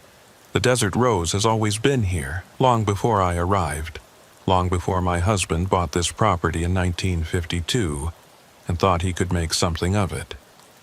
This place, this stretch of Highway 6666, it exists in the spaces between. It's a crossroads, a junction point where different roads and different times all converge. And once you stop here, once you accept its hospitality, you become part of it, part of the pattern." Wade took a step back, his mind racing. Different times converging. That would explain the photograph, explain why Russell Creed could be in an image from the 1950s and still be here now, barely aged. It would explain the procession of people in clothes from different eras, all of them trapped in the same endless loop. But understanding it didn't help Wade escape it. "Russell Creed said I have until sunrise," Wade said. "He said if I can get away before morning, I won't be bound here. Is that true?" Elvira's smile widened. "Mr. Creed has been here longer than most. He's learned some of the rules, figured out some of the patterns. Yes, sunrise is significant. Once dawn breaks over the Desert Rose, once you've spent a full night under its roof, the binding becomes permanent. You become part of the motel, part of me, part of everything that waits here in the between spaces. But you've already tried to leave, Mr. Coltrane. You've already discovered that the road won't let you go. So what makes you think you can escape before sunrise?" Wade didn't have an answer for that. He'd tried driving away and ended up right back here. If the road itself was part of the trap, if every direction led back to the Desert Rose, then what options did he have? He could try going off-road, driving across the open desert, but his truck wasn't equipped for that kind of terrain, and he'd probably just get stuck or damage his rig. He could try walking, but on foot in a storm like this, he wouldn't make it more than a few miles before exhaustion or exposure got him. Every option seemed designed to fail, designed to keep him here until morning came and the trap closed permanently. "There has to be a way," Wade said, more to himself than to Elvira. "There has to be something I can do." "There is," Elvira said softly. "You can stop fighting. You can come inside, go back to your room, and rest. When morning comes, you'll join the others, and you'll finally understand what the Desert Rose really is. You'll understand why people stay here, why they walk the paths I set for them, why they serve the motel. It's not a curse, Mr. Coltrane. It's a purpose. It's belonging to something larger than yourself. It's prison, Wade said. You're keeping people prisoner here against their will. Am I? Elvira spread her arms, gesturing at the motel, at the storm, at everything around them. Look at them, Mr. Coltrane. Look at the guests who walk these paths. Do they look unhappy to you? Do they look like they're suffering? Wade thought about the blank faces he'd seen, the expressionless procession moving in mechanical synchronization. They hadn't looked unhappy, but they hadn't looked happy either. They'd looked empty, hollow, like someone had scooped out everything that made them human and left only the shell behind. That wasn't peace. That wasn't contentment. That was erasure. Where's Russell? Wade asked, changing tactics. What happened to him after I left my room? Mr. Creed is resting, Elvira said.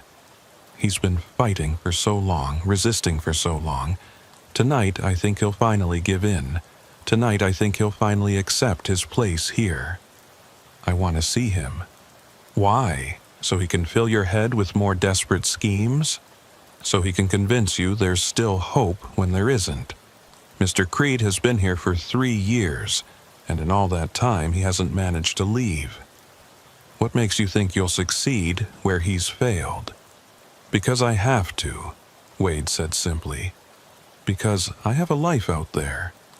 People who depend on me. Places I need to be. I can't just disappear. I won't. Elvira studied him for a long moment, and something shifted in her expression. For just a second, Wade thought he saw something human there, some flicker of the woman she must have been before whatever had happened to her in this place.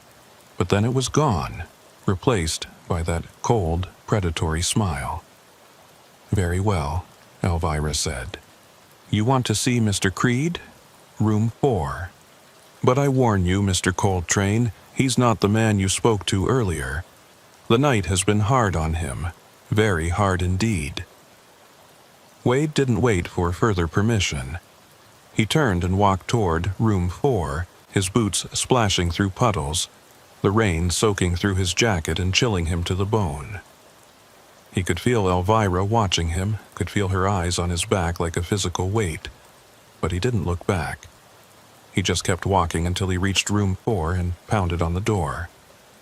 Russell Creed, open up, it's Wade. There was no answer. Wade tried the door handle and found it unlocked. He pushed it open and stepped inside, and what he saw made his stomach turn. The room was identical to his own. Same furniture, same layout, same faded floral bedspread. But covering every surface, written in what looked like marker, or maybe blood, were words. Hundreds of them, thousands maybe, covering the walls and the dresser and even the ceiling. The same phrases repeated over and over in increasingly frantic handwriting. Can't leave, can't escape, road loops back, sunrise coming, don't fall asleep, don't give in, can't leave, can't escape, and in the middle of it all, curled up on the bed in a fetal position, was Russell Creed. His eyes were open but unfocused, staring at nothing, and his lips were still moving in that same desperate mantra Wade had seen through the window. But now there was no sound, just the silent movement of his mouth forming words that had lost all meaning through endless repetition. Wade knelt beside the bed, putting his hand on Russell's shoulder. Hey, Russell, can you hear me? It's Wade. I came back. I tried to leave, but the road brought me back, just like you said it would.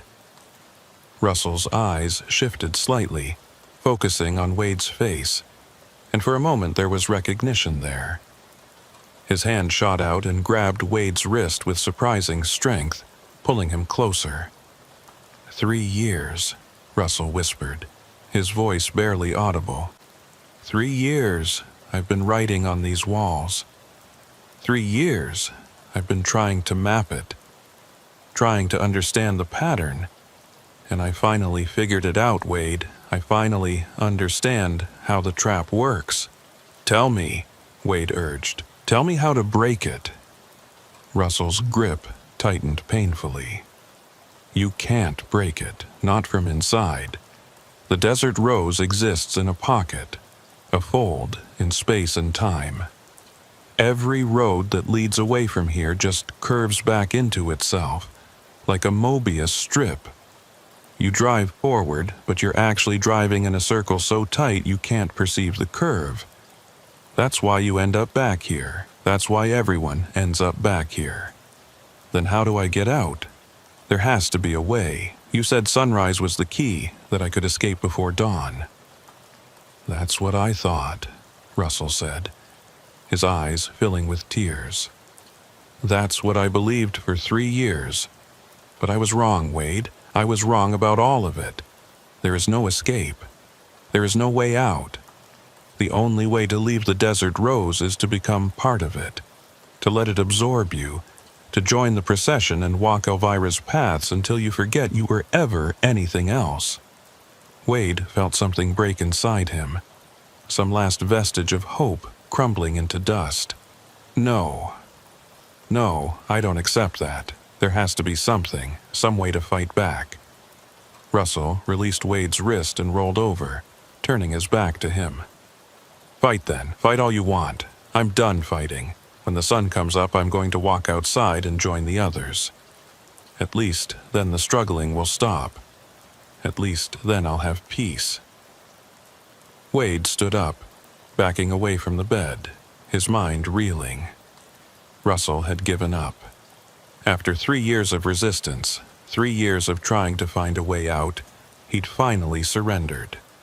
And if Russell, who'd had 3 years to study the problem, couldn't find a solution, what chance did Wade have? Wade left room 4 and stood on the walkway, the rain pouring down around him, the thunder rolling across the desert like artillery fire. He checked his watch. It was almost 3 in the morning, which meant he had maybe 3 hours until sunrise. 3 hours to find a way out of a trap that had held Russell Creed for 3 years and had held God knows how many other travelers before him. Wade walked back toward his truck, his mind working furiously. Russell had said the desert rose existed in a pocket, a fold in space and time. That meant it wasn't part of the normal world, wasn't subject to normal physical laws. The road looped back because the space itself was bent, curved in on itself like a trap. But if that was true, if the desert rose existed outside normal reality, then maybe the rules that governed it were different too. Maybe there were ways to manipulate the space, to find weaknesses in the fold. Wade climbed into his truck and sat in the driver's seat, thinking. He was a trucker, not a physicist, but he'd been driving long enough to understand roads, to understand how traffic patterns worked, how routes connected to each other. And if the desert rose was a junction point, a place where different roads and different times converged, then maybe there were multiple entry points, multiple ways in. And if there were multiple ways in, logic suggested there should be multiple ways out. Wade started the engine and pulled out of the parking lot, heading back toward the highway. But this time, he didn't just drive straight. This time he paid attention to every detail of the road, every mile marker, every slight variation in the pavement. And that's when he noticed something he'd missed before. The mile markers weren't increasing in a normal sequence. They went 247, 248, 249, and then jumped to 246, then back to 248, then to 250. The numbers were out of order, shuffled and mixed, like someone had taken a deck of cards and scattered them randomly. Wade realized what this meant. The road wasn't just looping back in space. It was looping back in time as well, folding different moments into each other so that past and present and future all existed simultaneously. That's why the photograph showed people from different eras. That's why Russell Creed could be in an image from the 1950s. The desert rose existed at all times at once, a fixed point where time had become tangled and knotted like a ball of string. But if time was tangled here, if different moments were overlapping, then maybe Wade could use that. Maybe he could find a moment when the trap hadn't closed yet. A version of the road that led somewhere other than back to the desert rose. He just needed to figure out how to navigate between the moments, how to jump from one timeline to another. Wade drove slowly, watching the mile markers change in their nonsensical sequence, trying to find a pattern. 247, 248, 246, 249, 247, 250, 248. There had to be logic to it. Some underlying structure that would tell him which markers corresponded to which moments in time. And then he saw it. The markers that decreased were older, represented earlier times, while the markers that increased were newer. And if he could string together a sequence that only increased, that only moved forward in time, he might be able to break out of the loop. Wade started making mental notes. When the marker changed from 248 to 249, he took note of exactly how fast he was going, exactly what the road looked like, exactly where the lightning was flashing in the sky. When it jumped to 250, he did the same. And slowly, painfully, he began to piece together the pattern. The road that led forward in time appeared when his speed was above 45 miles per hour, when the rain was heaviest, when the lightning was most frequent. It was the road that existed during the storm, during the chaos, during the moment when reality was most unstable. Wade pressed down on the accelerator, pushing his speed up past 50, past 60, watching the mile markers flash by. 249, 250, 251, 252. They were increasing now, moving forward. And Wade felt a surge of hope. He was doing it. He was following the path that led out of the temporal loop, the version of Highway 606 that existed in a single coherent timeline. But then he saw the lights behind him. 2 headlights, bright and steady, gaining on him fast. Wade looked in his side mirror and his blood ran cold. It was the procession. All of them, dozens of vehicles from different eras, all driving in formation, all chasing him.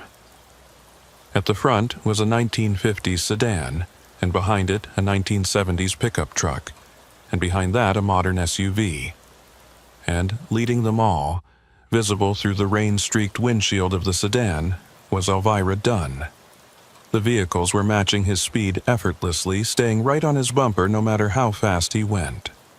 Wade pushed the accelerator to the floor, his truck roaring as it reached 70 miles per hour. Far too fast for these conditions.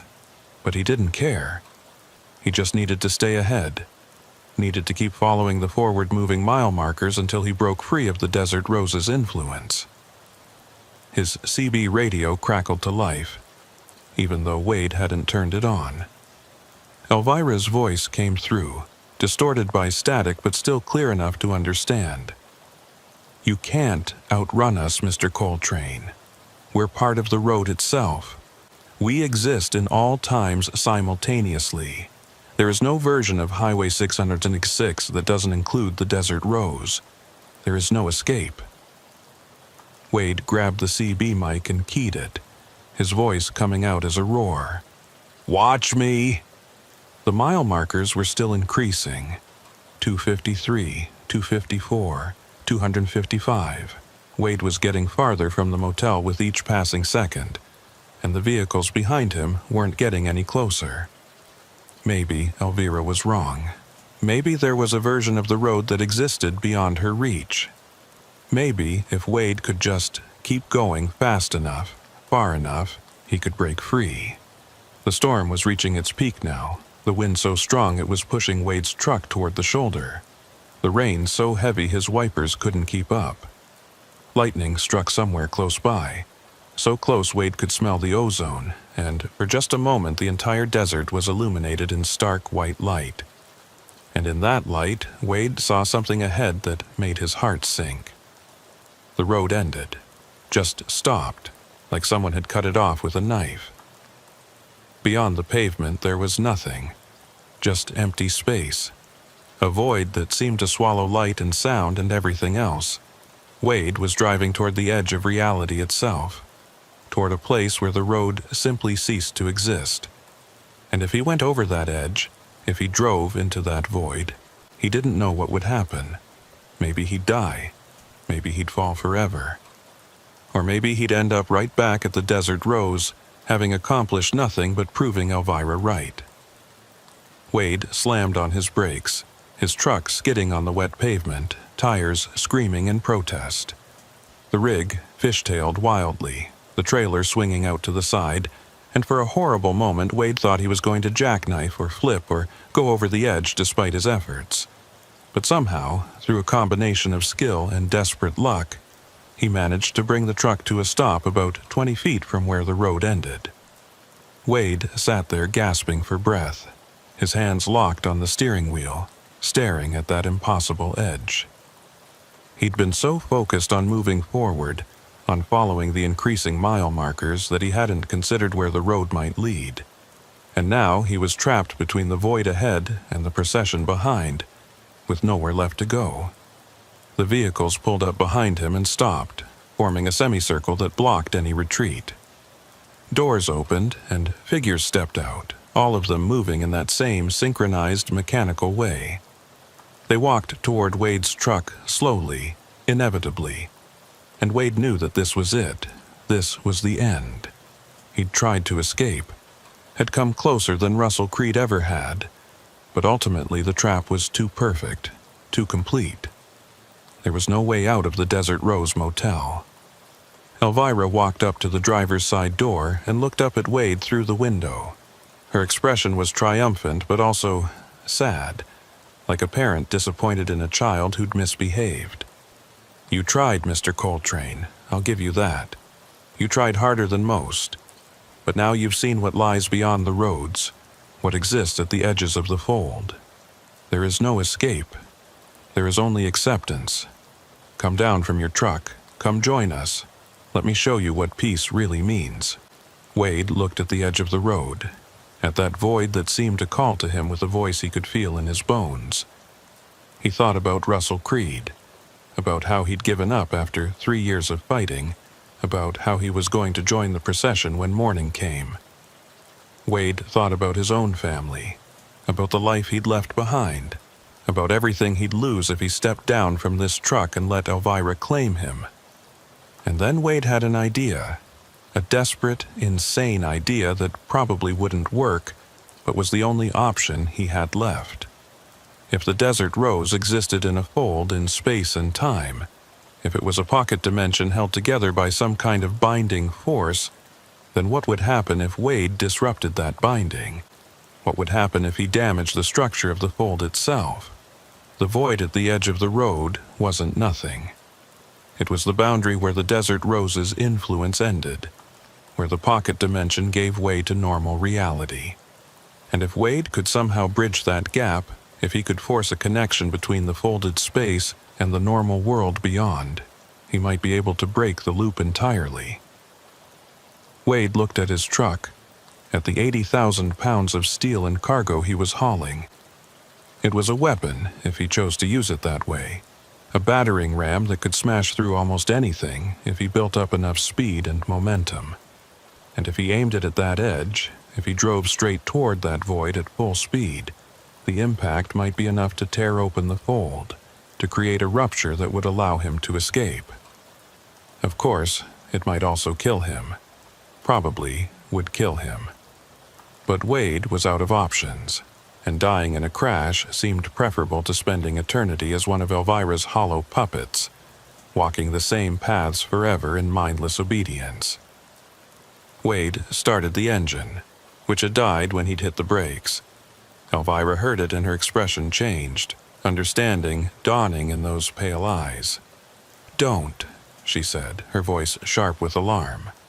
"Don't do what you're thinking. You'll destroy everything. You'll collapse the fold and everyone inside it will be lost. All the travelers who found refuge here, all the people who've been given purpose, They'll all cease to exist. Good, Wade said, and threw the truck into reverse. He backed up as far as he could, giving himself maximum distance for acceleration, then shifted into drive and pressed the accelerator to the floor. The truck surged forward, building speed rapidly, and the figures scattered to get out of his way. Elvira was screaming something, her voice lost in the roar of the engine and the howl of the storm. But Wade wasn't listening anymore. He was focused entirely on that edge, on that void, on the moment of impact that would either kill him or set him free. The truck hit the edge doing 70 miles per hour, and everything exploded. There was a sound like reality itself tearing, a flash of light so bright it burned even through Wade's closed eyelids, and a sensation of falling, tumbling, spinning through space and time. Wade felt the truck come apart around him, felt the cab separate from the trailer, felt himself being thrown forward, even though his seatbelt was locked tight. He felt impact after impact, metal crumpling and glass shattering, and through it all he could hear Elvira screaming, her voice echoing across dimensions. And then silence. Complete, absolute silence.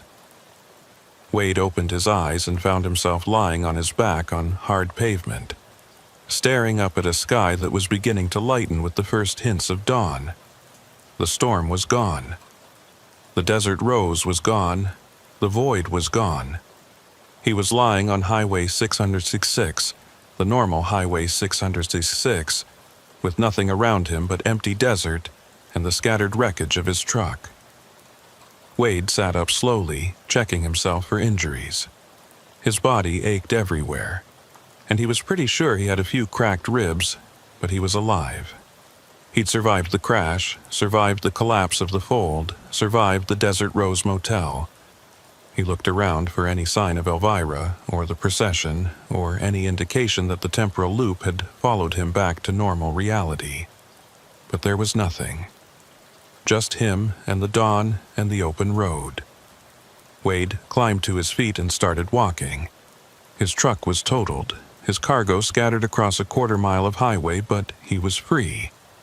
He'd escaped. He'd done what Russell Creed couldn't do, what hundreds of other travelers probably couldn't do. He'd broken the trap and survived. As the sun rose over the desert, Wade walked north along Highway 666, following the mile markers that now increased in proper sequence. He walked for 2 hours before a highway patrol officer spotted him and pulled over, offering him a ride to the nearest town. Wade accepted gratefully, climbing into the warm police cruiser and trying to figure out how to explain what had happened without sounding insane. "You okay, buddy?" the officer asked, studying Wade's bruised and battered appearance. "Looks like you've had a rough night." "You could say that," Wade replied. "My truck went off the road during the storm. I crashed trying to avoid something on the highway." "What were you trying to avoid?" Wade thought about Elvira, about Russell Creed, about the Desert Rose Motel and everything he'd seen there. He thought about the procession of hollow-eyed travelers, and the fold in space and time and the void at the edge of reality. But he knew no one would believe any of that. Knew he'd sound like he was suffering from head trauma or shock if he tried to explain. "A deer," Wade said finally. "I swerved to avoid a deer." The officer nodded, apparently satisfied with this explanation, and drove Wade to a truck stop in Holbrook, where he could call his company and arrange for someone to come pick him up. While he waited, Wade bought coffee and sat in a booth by the window, watching other truckers come and go, living their normal lives on normal roads with normal destinations. Wade knew he'd never drive Highway 666 again. He'd find different routes, take longer paths, do whatever it took to avoid that stretch of road between Holbrook and the Arizona border. Because even though he'd escaped the Desert Rose, even though he'd collapsed the fold and freed himself from the loop, Wade couldn't shake the feeling that somewhere out there, in some pocket dimension that still existed in the spaces between, Elvira Dunn was waiting. Waiting for him to make a mistake, to let his guard down, to stop at the wrong place at the wrong time and give her another chance to claim him. And Wade thought about Russell Creed, about whether he'd been freed when the fold collapsed or if he'd been erased along with the Desert Rose. Wade hoped it was the former. Hoped that Russell was out there somewhere living a normal life and finally getting the rest he'd been denied for 3 years. But Wade suspected it was the latter. Suspected that Russell and all the other trapped travelers had ceased to exist when Wade destroyed their prison. Wade would have to live with that guilt. Would have to accept that his freedom had come at the cost of everyone else's existence. It was a price he hadn't wanted to pay, but it had been the only way out. And in the end, Wade had chosen his own survival over theirs. Had chosen to collapse the fold and risk destroying everyone inside it rather than join them in eternal captivity. As Wade sat in that truck stop booth, drinking his coffee and watching the sunrise paint the desert in shades of gold and orange, he wondered if he'd made the right choice. He wondered if Russell would have wanted Wade to save him that way, by erasing him from existence. He wondered if the other travelers, the ones in the procession with their blank faces and hollow eyes, had been better off trapped in the Desert Rose than they would have been scattered across time and space when the fold collapsed. But Wade would never know the answers to those questions. All he knew was that he'd survived, that he'd escaped, and that every night for the rest of his life he'd dream about a motel that shouldn't exist, and a woman in a white gown who smiled with too many teeth. Highway 606 still exists, still cuts through the Arizona desert, still carries truckers and travelers from one place to another. But sometimes, late at night when the storms roll in, drivers report seeing lights in the distance that don't correspond to any town or truck stop on the maps. They report seeing a neon sign that spells out Desert Rose, flickering between vacancy and no vacancy. And some of them, exhausted and desperate for shelter, pull off the highway and follow those lights. They're never seen again. Wade Coltrane knows this because he tracks the reports, monitors the forums where truckers share their stories, watches for any mention of the Desert Rose. He knows that collapsing the fold didn't destroy Elvira's trap, didn't free the travelers who were caught there. It just moved it, shifted it to a different location or a different time, and now it's out there waiting for new guests. And sometimes, when Wade is driving at night and the weather turns bad, he sees those lights too. He sees that neon sign beckoning to him, promising shelter and rest, and an end to the endless miles. But Wade never stops. He just drives past, his hands white-knuckled on the steering wheel, his eyes fixed on the road ahead. Because Wade Coltrane learned the hard way that some places don't want to let you leave. Some places exist in the spaces between reality and nightmare, waiting for travelers who are lost or desperate or just unlucky enough to stop at the wrong place at the wrong time. And the Desert Rose Motel is still out there, somewhere on Highway 606, waiting for its next guest.